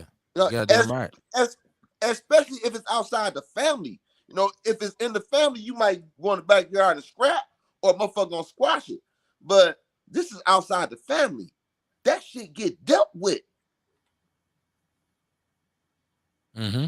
Yes, sir. You know Yes, sir. what I mean? And these people know who I am, who I run with. Right. Man, listen, man, we ain't always been old men and saints. You know, 24th and Capitol. I'm a part of that shit. I'm a part of that history. I'm a part of 2-4. I am the history of 2-4. Right. Absolutely. You know what I mean? And for a motherfucker, you know, my people were mad. You know what I mean? Some of them like, damn, see me? What's going on? Hey man, I don't want nothing to happen. I gotta figure this shit out. That ain't gonna get my life back. Right. Vince says he's been in the area since 92. He hasn't seen any sustainable change. Patience says, why isn't the community as a whole uniting to close them down, especially if they are homeowners in the area? Very good question. Jao Monty said King Rick is only in it for the camera time. And look, I ran with the Panthers for a long time, so I'm so indifferent on that. I could say something good, I could say something bad, and I could not say a goddamn thing and keep it moving, which is what I'm gonna do. Deborah Jenkins' Mama Simmons, she said it's not called a hot spot for nothing. Those people downtown thought it was closed down. Patience says, Sean, you can't play the video and audio on here. You know what, Patience? I would have to take some responsibility for that because I didn't ask Sean if he wanted me to. But he also didn't tell me. That's why I sent it to you, smart guy. You went to King. But I'm not a mind reader. I'm smart, but I'm not a fucking psychic. You sent me a whole script that you want to do. It didn't say pause video break. So I didn't know. What we'll do is we'll get the audio together. And some of it is rough cuts anyway. So Sean, it probably benefits us to really be selective about what we release. Because the file was too big, right? To send through the email, anything. So I had to break it down into segments, but nothing's missing. Okay. It picks up. They're all through my email. Their text is on my phone. It's like shit got to be transferred. So we can get a hold to it. There ain't nothing impossible in this age. We'll get a hold to it and we'll get it played. It ain't no big deal. Yeah. Ben says, ask Sean who received money from the hotspot store owner. Aren't they dirty too? Yeah, listen, man. Anybody who received money from the hotspot, anybody that's involved with the hotspot, if you have any type of leadership role in this city, right, you are complicit to what's going on in that neighborhood. Okay. What you want me to do, Vince? You want me to call Ashanti out by name? You want me to call Lena out by name? You know what I mean? Who else you want me to call out by name? Because from what I'm hearing, it's a lot of people on the common council that's getting donations from all of these stores, even if they not in their district.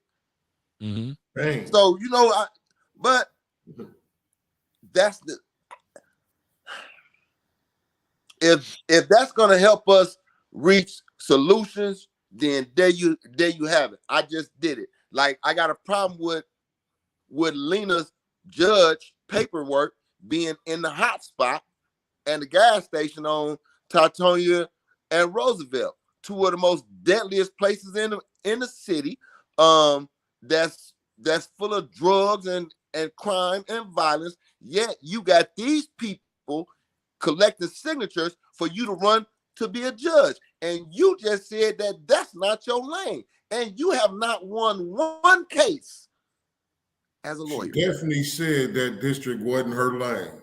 Well, okay, so we realized, and shout out to Patience. Definitely said that. She did, Kamar. And Patience says they'll let certain people shine because those people are all smoke and mirrors with no real change or threat to them. Sean's dangerous because he's behind the scenes and about change for real. Mama Jenkins says, Sean, your work is not finished. The hotspot is the major cause of your circumstances. Sean Moore Jr., your shorty, your son, your soldier. He said, if people in the community getting drugs from that store, why would they want to close it down? Very true. Patience said, play it off your. She said, play it off your computer. It won't. We tried. It doesn't register. It's not clear. It would that just was take me to no, upload that was it. on my phone. That was on my phone. So yeah, you ain't know what you talking about, man. That's that king again.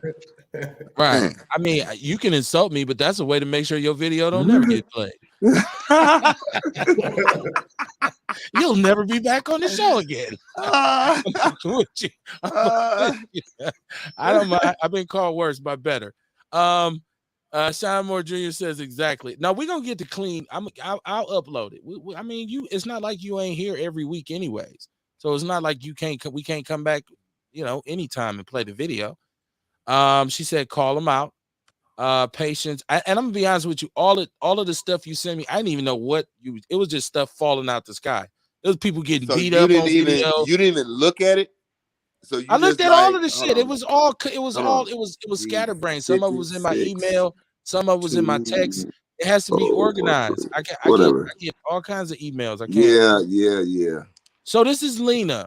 This is the criticism of Lena Taylor, Senator Lena Taylor, that Patience has, is because when it came to the Peer family, I guess there was an attempt to get some interaction from her and get her involved. And they felt like she blew them off. And she said on the show that it wasn't her lane. But then they did some research and found out that she's on the Judiciary Committee and the Criminal Penalty Committee, as well as the Safety Committee. Yeah. So, like, for her to say on the show, like, I don't have nothing to do with that, and she's on all these committees, is very strange. I don't know. She's not here. It was a lie. Okay. Well, it was a lie. She can call in and defend herself. Goddamn lie.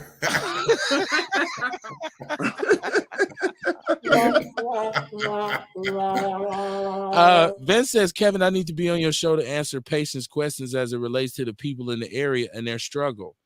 Okay. John Monty said, what district is the hotspot in? It's in the first. Patience says, Vince, call in and answer a question. You can't call in, Vince. There is a number. Yeah, call in. 262-202-5131. It's Outlaw Radio. We're trying to walk and chew gum at the same time. So the issue with the controversy surrounding how people really were going back and forth at Senator Taylor, this is why. This is what the source of that angst was, is because you're on these committees, but you're like, people felt like she was saying, like, yeah, I'm here for the city and I want y'all support and I'm down for this. And then when they said, well, can you help me? She say, hey, my district. Basically. So it just kind of sounded kind of funny. And I'm pretty sure that's not how she meant. That's what it sounded like that night. I think I even mentioned that Sean then was talking and I kept saying, you know what I mean? Okay, you a leader. You know what I mean? What I think is being said is that you're a leader. You know what I mean? No matter what district you the leader of. If we don't know the right route, you are people. You're supposed to help us. Right. Vince, you got to turn the audio down. Somebody give me an echo. I'm trying to see if y'all can hear this. Yeah, but you got to hold on, though, because if you do it while we're talking, it'll blank it out. All right. That's just the way StreamYard processes. Vince says, I represent the Coalition of Hope, Black Watch. Block watch. Okay. So I think that's the chat room caught up. Once again, Vince, if you can call in, if you want to, anybody who wants to call in can call in. The sister can call in and defend herself. I mean, I think clarity is everything. And so even with this thing that you're talking about, I feel like this is very convoluted. Like, because of your activism in the area, you have a tried and proven track record of activism in the area that yielded results, right? And Yeah. because of this, and because of you going against the hotspot. Hold on. Let me correct you though. We also did numbers in Amani. Okay. Amani too. You know, Okay. and yeah, and you can go back in the crime data, look at those times we were out there, and you'll see the difference. You'll see the contrast from when we weren't out there. Okay. So with all this said, the point of this is you stood up against the hotspot. There was a situation, and the police were aware of your activism. And I'm kind of hearing saying like there's dirty cops in the area who are mad at you because you're outspoken in which the way by the way they treat the youngsters. And so you've been vocal like an advocate against that too. So the police have an agenda, the hotspot has an agenda, and they kind of got together and tag teamed and really complicated matters for you, to the point where you had to relocate from the neighborhood, and then these charges come. Now, this is very important because you talked about getting your life back. What is the state of this right now? And let's talk about what we can do to help you with this. man, I'm on the run. Okay. I'm on the run. My life really ain't worth shit right now, you know what I mean? Cause you know, I ain't the type of motherfucker that's gonna go out there and be like, hey, I didn't do that. No, you know, shit. If you feel like that, then come and see. You know what I mean? Hopefully before I come see you. And we can figure that shit out. But you know, I ain't gonna cop a plea with no motherfucker about nothing. You know what I mean? And you know, with these police, man, you know, me and my son, he'll tell you, we were going to the roll calls at 5th District when we were working in the Amani neighborhood with the Dominican Center and that neighborhood organization and COA, right? And we would go to the roll calls maybe once or twice a week. Chief Norman was the captain then. And we came up with the outline and we were sharing our roles as the neighborhood ambassador, neighbors helping others obtain direction. That was our name. And how they could be effective without being disrespectful, right? And we were teaching them how to communicate with the neighborhood, with the community. And they were engaged. You got some police on there that don't on the force that would rather walk through the neighborhoods than be down there writing paperwork. They want to police. You know what I mean? Police, not the aggressive, oh, I hate you police, but the police that used to walk around and talk to your mom and them, right? Your mom and them give them Kool-Aid and shit. They tell on you, but they don't beat your ass. You know, they catch you stealing. They know your mama gonna whoop your ass, so they gonna take you back to her, even when you ask them to take you to jail. You know, you still got some of them down there, right? And these people used to really ask us questions, man, meaningful questions that led to other questions, right? They were really engaged, all except these officers. All except the plain clothes officers, the young ones that would ride through the neighborhoods jumping out, right? They were never at the roll calls. And those were the ones that were working with the hotspot. Okay. The same ones. And Chief Norman, when he left from 5th district and went out there to the administration building.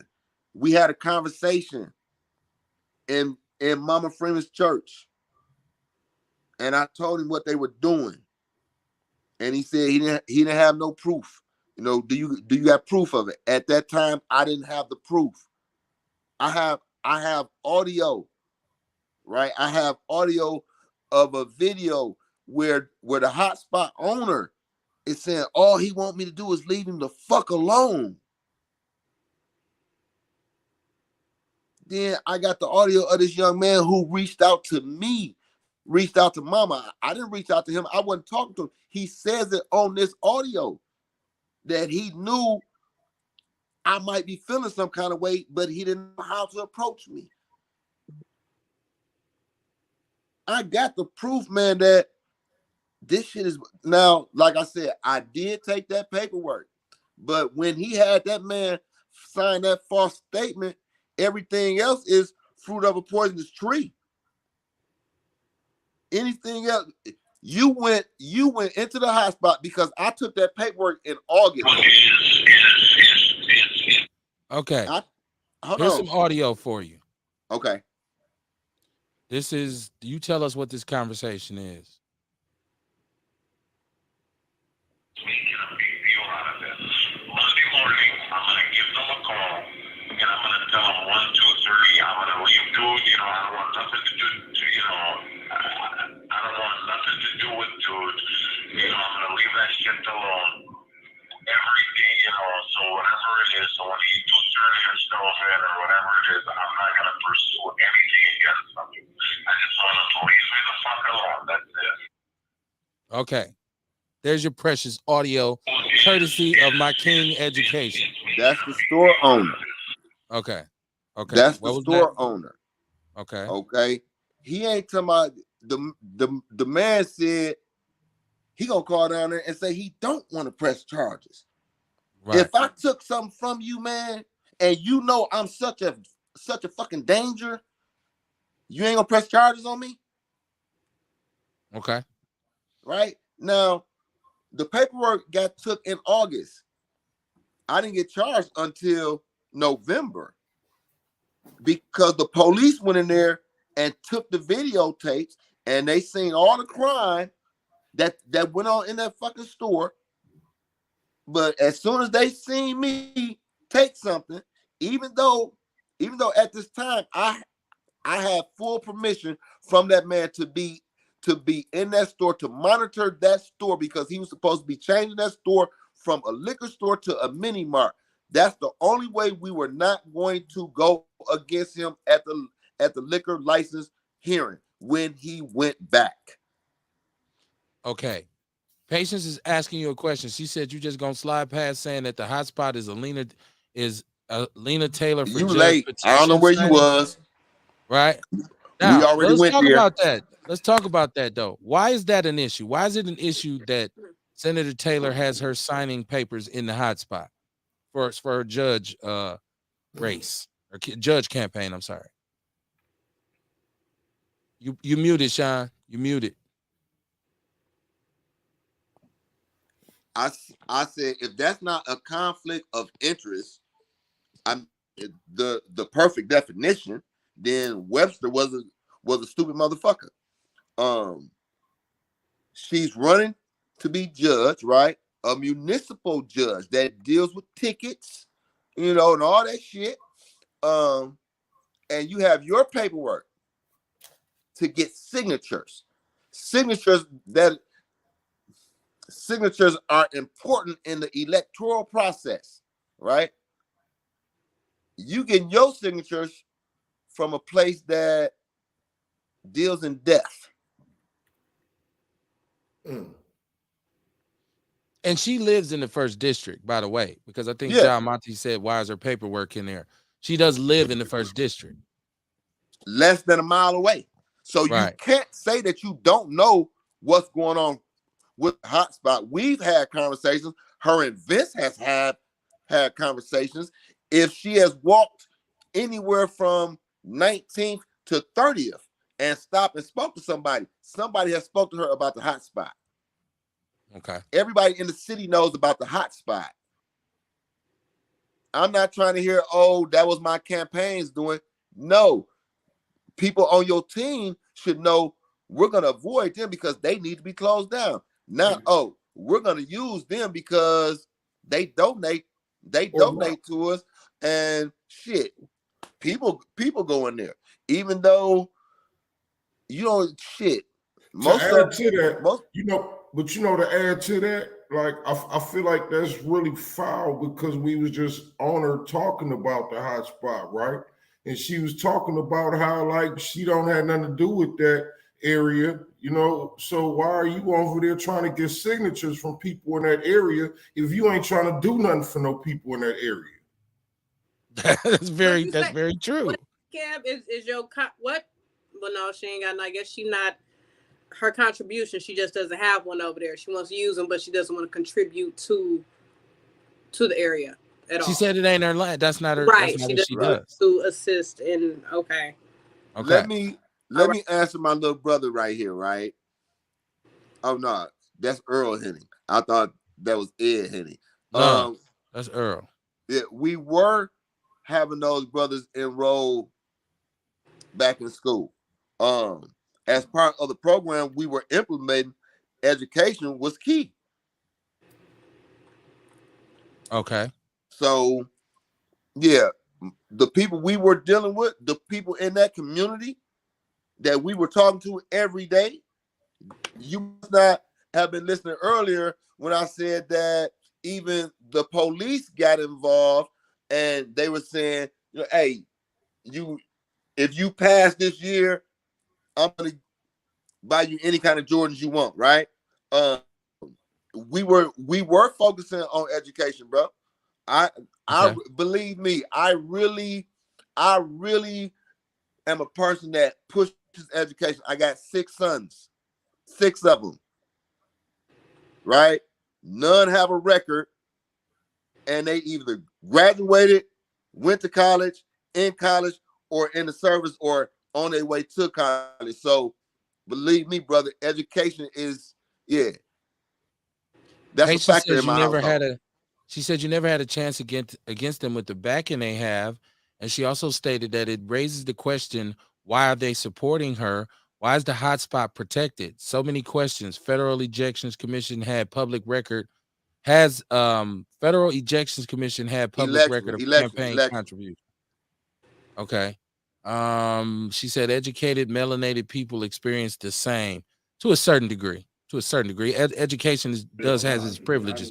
Now, hold on. I got some more audio.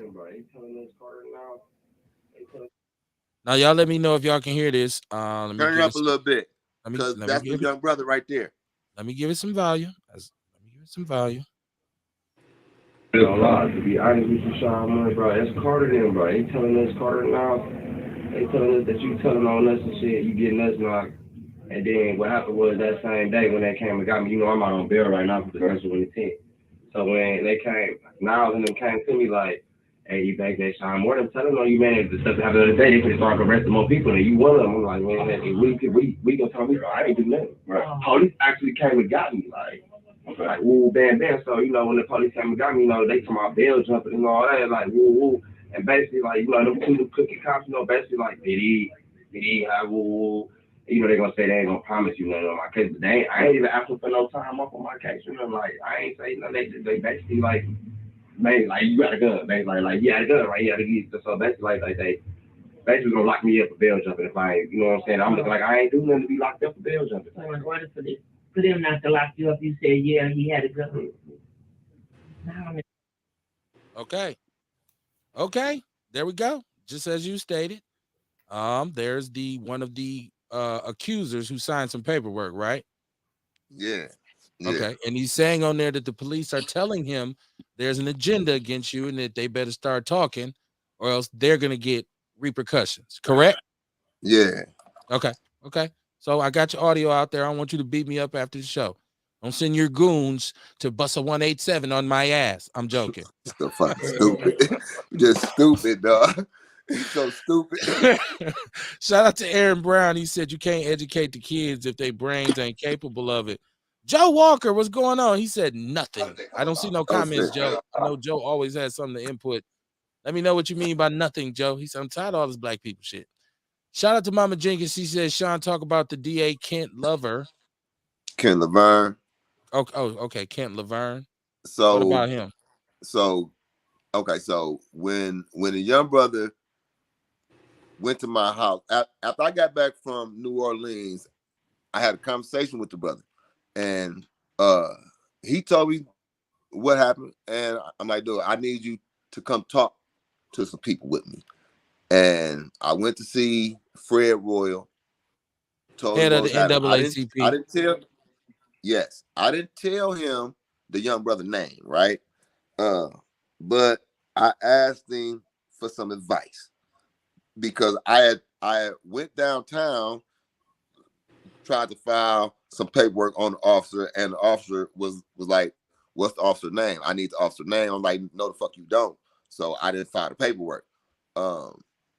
Fred told me, said, "Listen, I work with Kent Laverne. Go talk to Kent Laverne. I'll tell him you coming down there." Right? I get down there, I said, "Listen, man, if it wasn't for Fred, I wouldn't be telling you this shit, but dude is over here,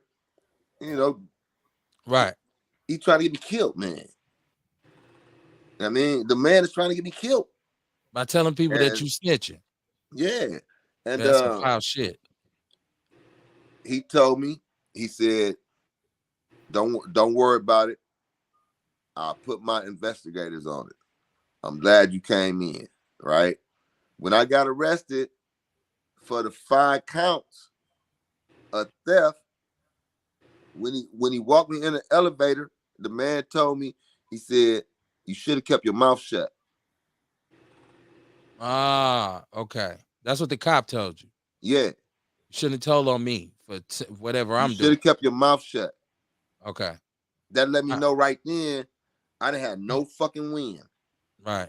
He had already told me when he locked me up behind the car, he said, you think you got some power downtown, don't you? I said, "Man, what the fuck you talking about?" I thought about that. My sons used to march, right? They used to lead marches, and my son told Barrett when he met him, he was like 8. He asked, "Son, what you want to do when you get older?" And my son told me, "I want your job." Just like that. I want your job, Tom. And he took a liking to my son, and he tried to offer me jobs at City Hall and shit, but I don't want to work at City Hall. I'm a street dude, man. I ain't got no business at City Hall, and you can't give me no position so that you can shut me the fuck up. You can't give me a check and think I'm going, oh, I'm with Barrett now. No, we're not doing that. Okay. People don't know that though. You know what I mean? And I want to say the audio brings a lot more clarity to it. It kind of would you all agree, my fellow outlaw co-host, with the audio kind of gave it a better frame of like, oh, we get it now. So I'm glad I was able to, through my genius, I was able to pull that up. You know how I do it. Vince Tony says, I was at the hotspot liquor license hearing in 2015, 17, and 18. I have not had conversations with Lena outside of her bum rushing me on Michelle Bryan's radio show, talking about the juvenile delinquency center in Bishop Daniels building. Joe Walker said, "Fuck the police." We know Joe does not like the police. Shout out to Earl Henning. He said the name says it all. Hotspot, where you can get killed just by going to get some annihilators.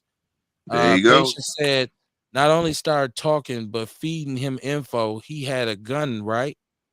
Right, because they're saying he's he's leading the witness. He had a gun, right? He had a gun. Yeah, he had a gun, right? Damn, that was crazy. Vince says, Kevin, I will call in, but what's being talked about deserves public attention. I only need about 10 pages in the book.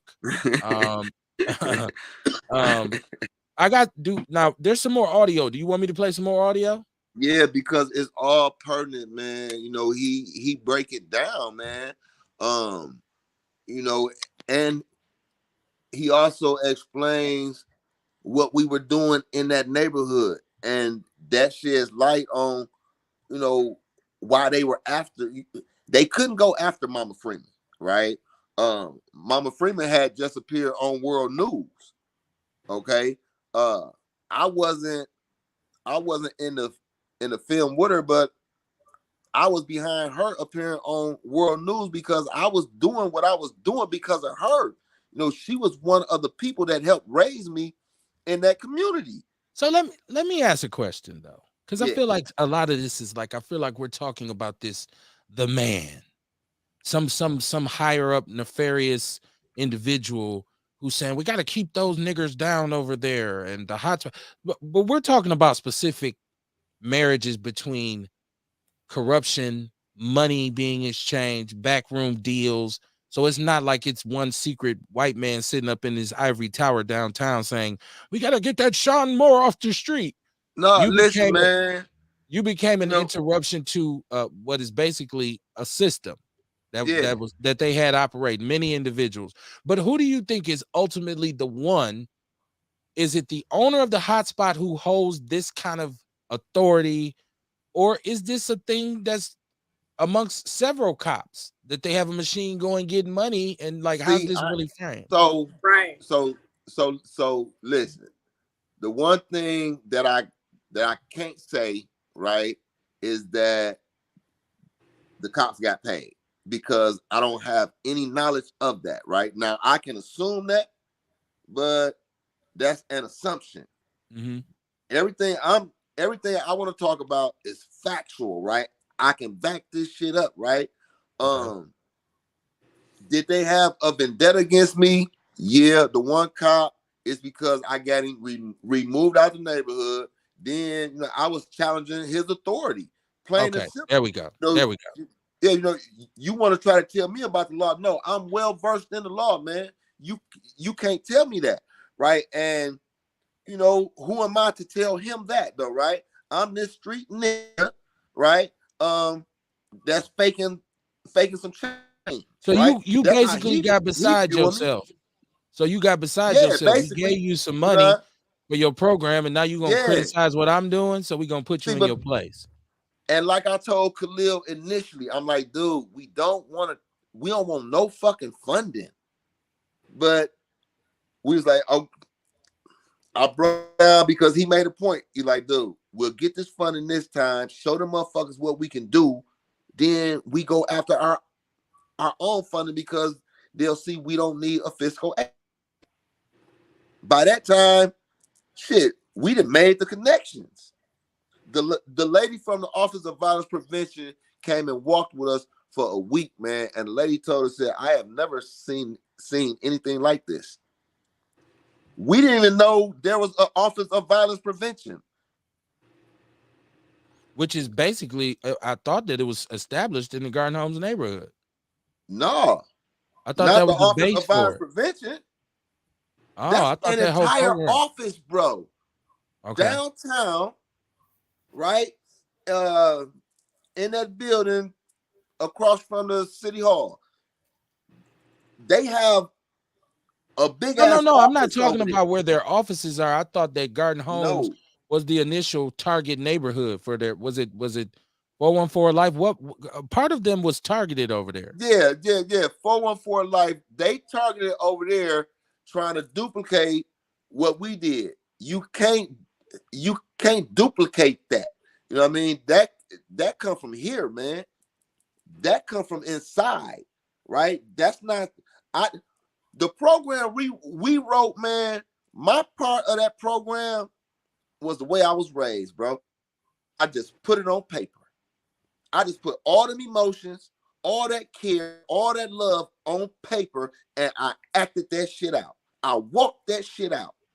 Okay. Now check this out. They over here setting up buddy in their mind. The only time I say anything to y'all is if I know they coming. You know, and then I'll be like, get off. Yeah, you want me to come up get to away. understand. Y'all better stay out that corner because they watching y'all. Yeah. Yeah, so it want to know, like, because you ain't never did nothing to me. I know y'all confused. I know that's why you want to talk to this. I'm like, oh, I don't know what. That's the same clip. No, that's a different clip. Is that a different one? Yeah. Oh, okay. That sound like the That's same to that me. king. That's that king. Yeah. When we was at that church, man, I promised y'all, man, I was That's gonna the work only with reason y'all, we bro. doing this. Yeah, for real, We man. get no money. We Yeah, don't get I vouch for paid or y'all, nothing. man. You know. Yeah, I know. You know, I said, hey, well, I'm gonna do whatever. I go to court and say this for you, Sean. I That's go to court good and say this because for see, you. that's what they trying to lock him down. Yeah, then they doing all that, like trying to have us do that against him, but then we can't even stand in the store for 5 minutes. We can't even. They Listen. calling the police. They still working with the police, man. They still giving the police cameras. So ain't nobody finna. We ain't finna pick the hood out, take everybody from the hood out, and just leave y'all here, and then y'all get control. That's what they doing now. Think about it. Man. That's what they doing now. Yeah. They got me out the way. Mama over here, she don't really walk around the corner, so she don't know what they doing in the store, what they doing behind this house. You know what I mean? They over here getting it. I know that they getting it. But I mean, you think I don't know. Yeah, but because I can't say nothing no more. You know what I mean? I can't go downtown and say, hey, man. Okay. Hella clips. I'm trying to keep them in order. Let me see. He gonna get you. He wants you to watch him, so that he can do what he doing while you watching him. And all I'm gonna say is, well, Miss Freeman, know, hey, we working together. Hey, young dude told me that he was that he's dealing drugs to. See, Let y'all know. Told you I be knowing. I was just saying, he's selling weed. Yeah, he's selling weed. I know what he's doing. The guys selling it in the neighborhood. But he also selling over the counter because now you trying to knock them out the way. Yeah. Sooner or later, the police gonna come and get y'all, bro, for selling weed, and it's just gonna be him left. Yeah. He playing a dirty game. Yeah. So. Okay, man, deep rabbit hole here. You heard him say they selling weed, right?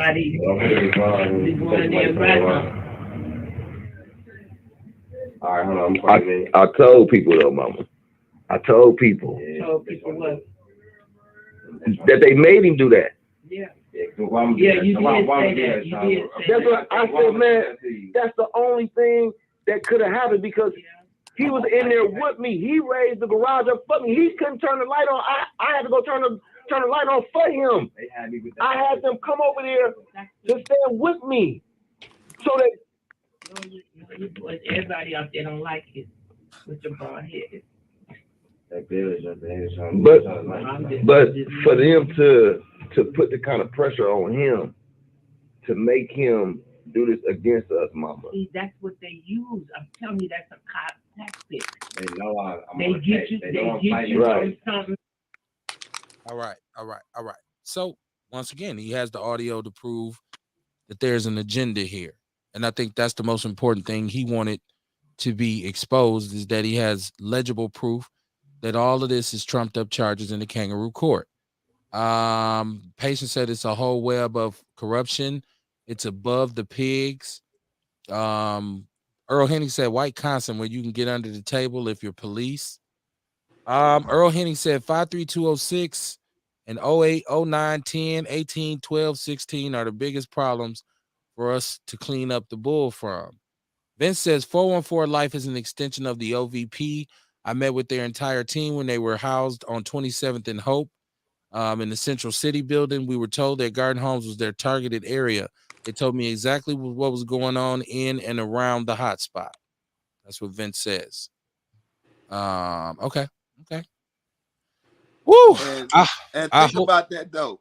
OVP, which was sponsored by the mayor, knew what was going on in the hotspot and still nothing happened. Right. I mean, how is this? I mean, we talking about them like they're like the mafia or something. We talking about a liquor store in the hood. How is this motherfucker so empowered? Where is this power really come? Who downtown is really pulling the strings for these individuals? And how many more corner stores in our communities are complicit with what's going on downtown, kind of helping the agenda get perpetuated? These are very important questions, and these are the things that I gathered from this. Patient said, that's what I'm saying. Who's supporting them? Mary Angel said the system is terrible in Milwaukee. The black political parties are not helping. They are all in on this corruption. Patience says, follow the money. Vince says, bear to gangster. So I wanted to get my co-hosts because they've been sitting very patiently, and I appreciate y'all. So I want to go around and let everybody kind of talk about what they've taken from this, starting with Kamar. Kamar, what's your take from this conversation? I wanted my brother's story to be exposed. What's your take on all of this? Well, my take is this, man. We need people. We got to find people who we could trust in office, and somehow we have to figure out how to get funding for them so they can run. You know what I mean? And also so they don't have to sign these bills or whatever to get these checks. All this bullshit. You know what I'm saying? That's just what I get out of it, man. We got to find the right people that's gonna really represent us and not just going for a job. That's right. That's right. I feel like before they even figure out what they want to run for, I feel like whatever it is they're running for, that should be their career, maybe. Because see, right now, I feel like they are just searching for a higher job. Okay, I'm gonna be an alder person. Now I want to be a mayor. Now I want to do this, but you ain't did shit as an alder person. You know what I'm saying? Right. Like, first things first. You know what I'm saying? We need to find some people who we could trust, some people who we know gonna hold our agenda close to heart. Okay, feel you on that. Real, what's your take on this, man? In lieu of my brother's story. It just remind me of what I said before: is the system does work. It's doing what it's supposed to do. You know what I'm saying? The system works for those who establish the system and steady, contributing to the death and incarceration of Black folks while bringing the property value down, allowing Milwaukee to be gentrified. Yes, very good point to hit, Real. Very good point. Courtney, you got a shameless plug. You drinking your own product. Talk about that product you drinking before you give us your synopsis. I'm done drinking my product. I made all the product today. I sold it. I got to make some more tomorrow. So you just had a bottle. That wasn't it? Oh, okay. Man, it wasn't. Don't be doing that. Right. Don't be helping me sell my shit. My bad. That wasn't even mine. But everybody go to alkeyswellness.com. Get yourself a juice cleanse. 10% off until the 14th. So make sure you get the 10% off now. Get you some. But the way I feel about this situation, first off, it made me feel like trying to help the community and do certain things is some bullshit. Depending on where you at and who's side in with who, you know what I'm saying? You might find yourself in some shit. And I feel like that's crazy. And it's like everybody is so concerned with money and control and a whole bunch of other shit and not really the community and the right shit. I mean, rather go to the police or the people that supposedly are trying to fix the community. And then also when it comes to Sean, I just couldn't imagine being in this situation of just all this shit. Just imagine this shit, Kev. Can you imagine somebody having like a vendetta against you and they working with the police and shit, motherfuckers is out to get you and shit? Like, just some shit you be seeing in the movies and shit. And they be calling their people and getting away and getting passports. It be a whole you did going on. But this is your life in the hood in Milwaukee. Oh my gosh. I couldn't imagine. Yes, I agree. I'm sorry, Sean. I call it public enemy. Like it's bullshit. When I heard my brother's story, I said, man, what can we do? Let me check the chat room. Mary Angel, too many people out there cutthroat to its own people, making it hard for good people like y'all to truly help the inner city. Earl Henning said Wisconsin Department of Correction is $1 billion entity for the state of Wisconsin. They keep their cousins' jobs up north. We talk about that all the time, about the conflict of interest to really do anything that will cut that prison population and have motherfuckers up north who used to have cows being laid off. Now, Sean, I do want to, because we're getting close to the end, so I want to make sure we can sum this up. First of all, tell us what we can do to help you, because there got to be some salvation. This can't go on forever, right? They say this too shall soon pass. So what can we do to help you right now?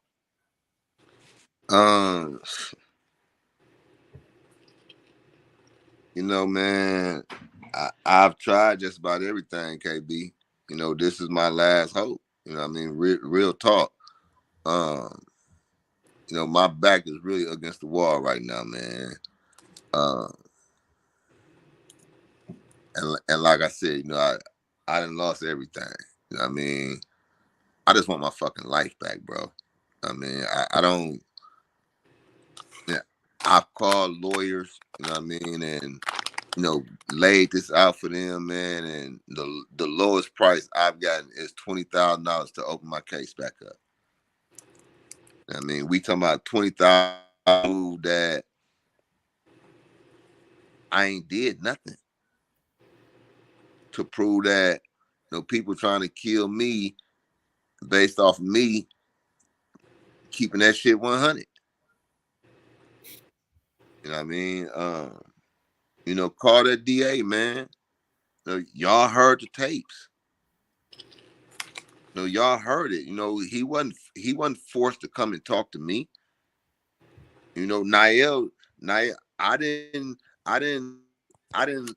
ask nobody to make no tapes, nothing. You know what I mean? So they can't say that I threatened anybody, coerced anything, right? These people did this on their own, and they admitted the conspiracy, man. Those two tapes, if that's not proof of a conspiracy, not only to lock me up, but to get me killed, I don't know what it is, man. Right. You So I know, mean, do we need to try to get some legal fund, like find some, because there's got to be some legal representation out there for you. Some lawyer who works pro bono, something of that nature, that they would come in and say, okay, let's get some justice here, because there's too many inconsistencies and inaccuracies involved in this. So because there's lawyers who do pro bono work for justice, for people to get civil justice. Right. So we got to I help don't you know. find something like that. And I tell you what, just to be, brother to brother, I'm going to look into pro bono legal representation. And maybe if I can pass you some numbers to say, man, and you might say, I already tried that. But I want to run down the list with you, because I think you ain't, first of all, you're not by yourself. You're not alone. You got people who obviously got love for you, who care about you, who support you, and who acknowledge that you've been a positive force in the community. So this is a situation where we don't want to just let it ride out like that, because your alternative, what is the alternatives that the city has given you in terms of a way out? Have they given you any terms to say, do this or do that, and this will be Listen, alleviated? so this is why I'm on the run. Okay. Um, the attorney I did have, the only attorney who would take my case, uh, he was telling me that all they wanted me to do, plead no contest. They was gonna issue a restraining order against me to leave 5th District alone and the hot spot. This is what this attorney tell me, right? So I go to court. The man tell me in the hallway, listen, the judge got it out for you. I tell him that. I said, well, you need to go to the bar association or something and get this bitch off my case. He said, it's too late. We got to go in here. You got to decide if you're going to trial or you pleading. I said, dude, I can't do that. I got a wife and kids in New Orleans.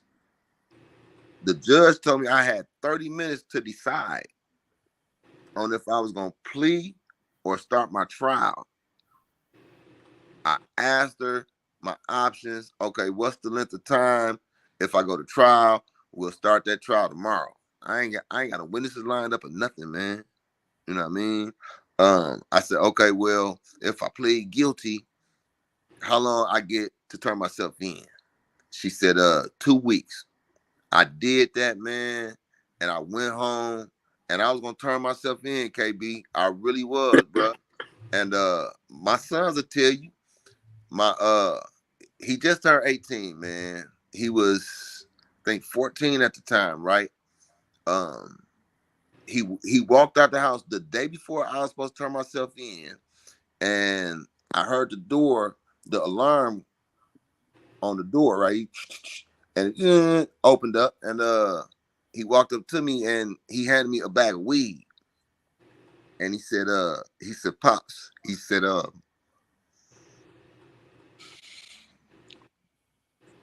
I was gonna take this to school to to to fit in, but I remember what you told me, and I don't want to disappoint you. And I told him then, I said, man, listen, going to go to school. We'll talk about it. We might talk about it today. We might talk about it next week, but I'll be here to talk about it with you. And I told my wife that night, I said, man, fuck them people. I got to be here for my boys. And I've been on the run ever since. Okay. But I did hear you say you've already pled guilty to this, right? You pled guilty. Okay, Yeah. so this is a matter of trying to get an appeal of some sorts and reopen the case. You know, this is my fear, man. And I ain't never shared this to nobody, Doc. Real shit, right? That I'll turn myself in, and next thing you know, jail gonna be locked down. They gonna find me someplace, or I didn't died in my sleep or some shit. You know what I mean? And I ain't with that shit, man. I just ain't. I'm not. If you gonna kill me, man, you gonna, like I said, you got to face me on the equal playing field. You know what I mean? I'm not. Nah. He already. I know this man want me dead. I'm not, bro. I'm not. Yeah, I can't just walk in there and not know when I'm getting the fuck out, right? If I'm getting out, right? I ain't got no more money, KB. I can't bail out. My money gone, man. Gone. You know what I mean? Bro, for real. This is it. Right. You know what I mean? I'm trying right now. You know what I mean? When it come to that though, yeah, man. I mean, it is what it is. It's not gonna happen to me like that, bro. I'm not gonna be a fucking statistic in these streets, dog. Or in that fucking jail. I'm not gonna be no fucking accident. Got you. Earl Henning said, time for the federal government to make Milwaukee, Wisconsin a better place for us all. Vince said, we don't need career politicians. We need 2 terms and out. That needs to be the law. Mary Angel said, too many. Oh, I think I already read hers. Well, what if they doing what they supposed to be doing? That's true. I mean, yeah. So after 2 years, and you say, I mean, would they be able to? That's what I'm saying. Like, if you're doing what you're supposed to be doing, this probably is your life path. This is what you should be doing. Mm-hmm. Joe Walker says, fuck Milwaukee police. They corrupt 100%. Believe me, they all, and also Department of Corrections, they all 100% corrupt. He said it's all about profits and covering up the thin blue line. Ace Cooley said the problem is we need to find someone that values the people more than they value the money. At the end of the day, they always find the wrong people to represent us. They keep us starved so they can offer a starving Negro some money to turn on us. Joe says, yes, he's right. It costs a lot of money to open up a case. Victims of the system are usually poor. Patience says, you need to go gather all your documents and organize the tapes, then go public.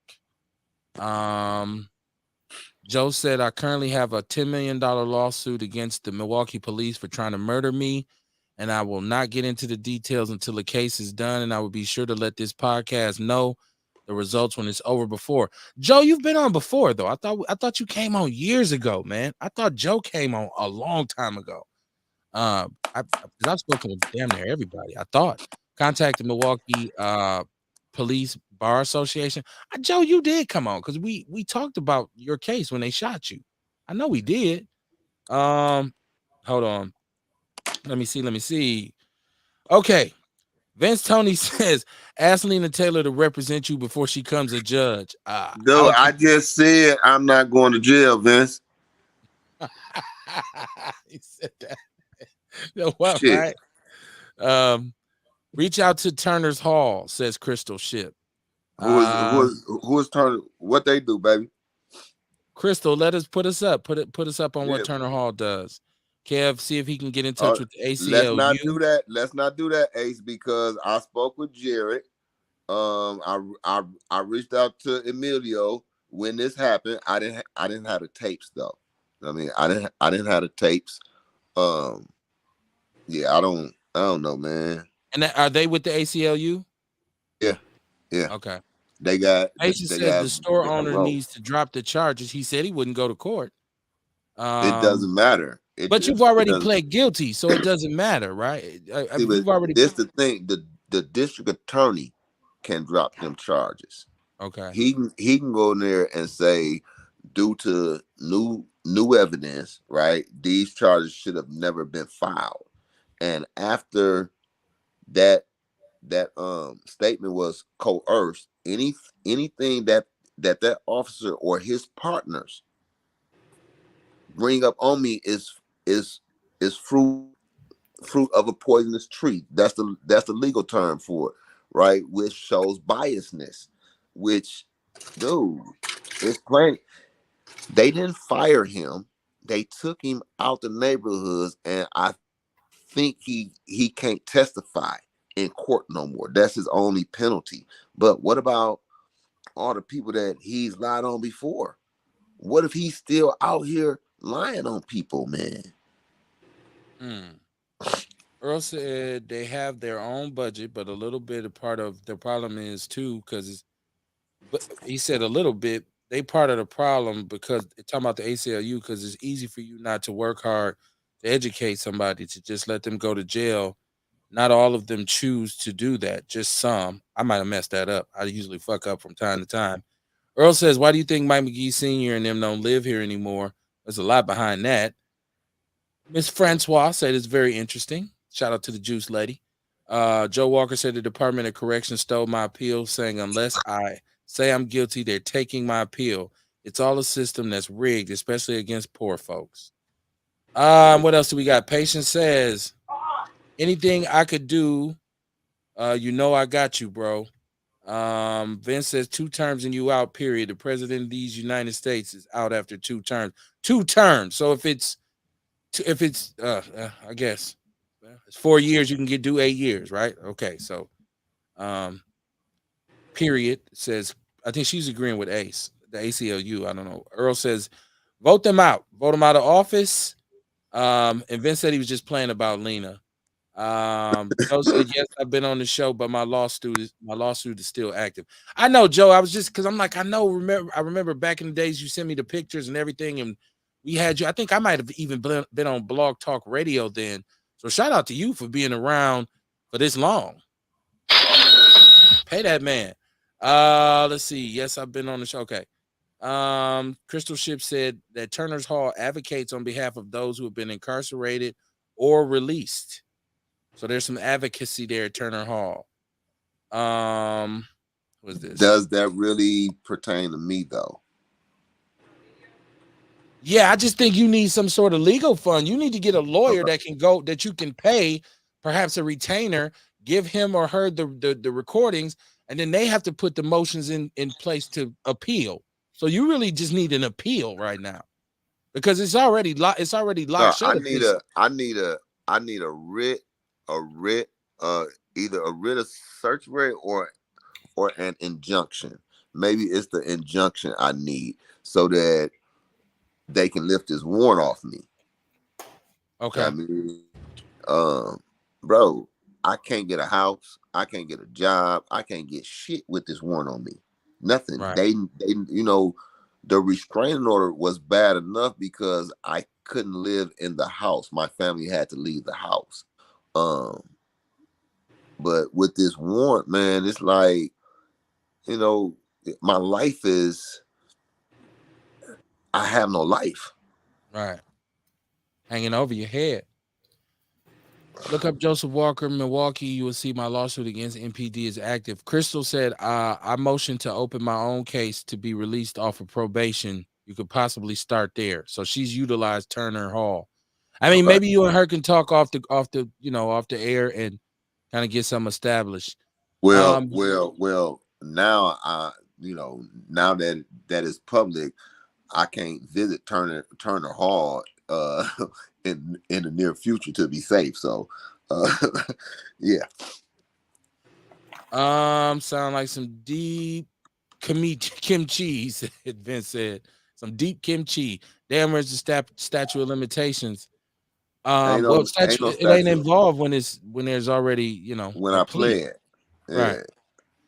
Listen, man, you're welcome to come back. We're gonna do whatever we can. Let me she said they can zoom you in. I would holler at Crystal Ship. I would holler at her, Sean, because she seems like she has some information for you. You and I will continue to be in communication. I'm going to try to look on my end and see what my little research can come up with in terms of some possible solutions. Because I think at this point, it ain't really about sitting around saying, oh my God, this is so bad. It's about saying we got to figure this shit out, bro, and help you get up out of this, man. Shout out to everybody out there who is a victim of this system or related to a victim of this system. We know shit happens, but I like what Courtney said when she said this makes people want to even look at it and say it's that thing where we talk about making an example out of a brother, saying, oh motherfucker, you wanna be vocal about what we doing, how we doing it. Okay, motherfucker, we're gonna ruin your life. So I totally think that this is a case of that. Once again, like I was stating earlier, you have a proven track record of getting things done in the community. It's a shame that a time like this, when things are so bad, your voice is missing because of this, because of a formality. And I think that that's pretty much how it plays out. And that's what they want. Because when we look at that energy I was talking about, the brother Khalil is gone. He's doing time. Where's he at? In Kentucky doing time? Kentucky. There's leaders who were involved up front and personal that are no longer, they vacated their offices and went and gotten other jobs. There's activists who've soon moved on to other things and saying, well, I'm not really with that no more. I'm doing this now. So that movement, I felt like, built up so much momentum and could have been such a positive, groundbreaking, positive force for the city, is dissipated. And it's important that we recapture it and get it back, y'all. It's Outlaw Radio. We will be back Wednesday. We're going to have the Peer family on here after their meeting with Chisholm to address this low bail thing. Shout out to Patience Phillips. Crystal Ship said, email me. She's giving you her email, my brother. We're going to talk, Sean, because I'm going to call you right afterwards. I'm going to call you right after the show. I got to talk to you too, Kamar, you with your good phone ducking ass. I've been calling you like I'm like stalking you. You want to answer the phone. I'm like, is he mad at me? Hey, I don't be ducking. I don't. I answer as much as I can. I be busy, man. So then that just means you like, fuck me then. I get it. I understand. No, it ain't that, man. You know what it was? I remember you called the other night, but by the time I got to it, I figured it was too late. And then I figured, I'll call in the morning. Well, the next morning come 4:30 in the morning. I'm up making my teas, I missed that. I missed that type shit. And it was too early now. So then some more time passed. You know what I mean? So yeah, man. There was definitely old English involved. If you called me at 4:30 in the morning, I was asleep. People like, he still drink old English? Imagine that, right? Joe Walker says, Kevin Barnes, you have a gift at articulating and running a talk show. Hopefully you'll get picked up somewhere and pay for your time. I sure enough appreciate that. Hey, that man. There you go. I like that. And be careful what you wish for, because strange things are on the horizon. That's why Kamar needs to answer his damn phone. Shout out for Crystal says, shout out to you, Kamar, for rocking Control C. John Monty says, salute to Outlaw Radio, love and support. Y'all share this show. Let's get this brother's story out here. I'm telling you, man, solution-based radio. Man, I got you, man. I hold you down, man. You know where we come from. It's family, right? Yes, sir. Man, it is what it is. Y'all make sure y'all tune in Wednesday. Share the show. Make sure that if you're going to vote, be an informed voter. Make sure if you're going to speak, be an informed speaker, right? Because what we need more of is more intelligence and less dumbassness, because there's a lot of dumbassness running around. And every now and then you run across a person whose criticism of the community outweighs their contribution, and you know what we tell them? Your ass is a coon. Peace and love, man. Outlaws for life.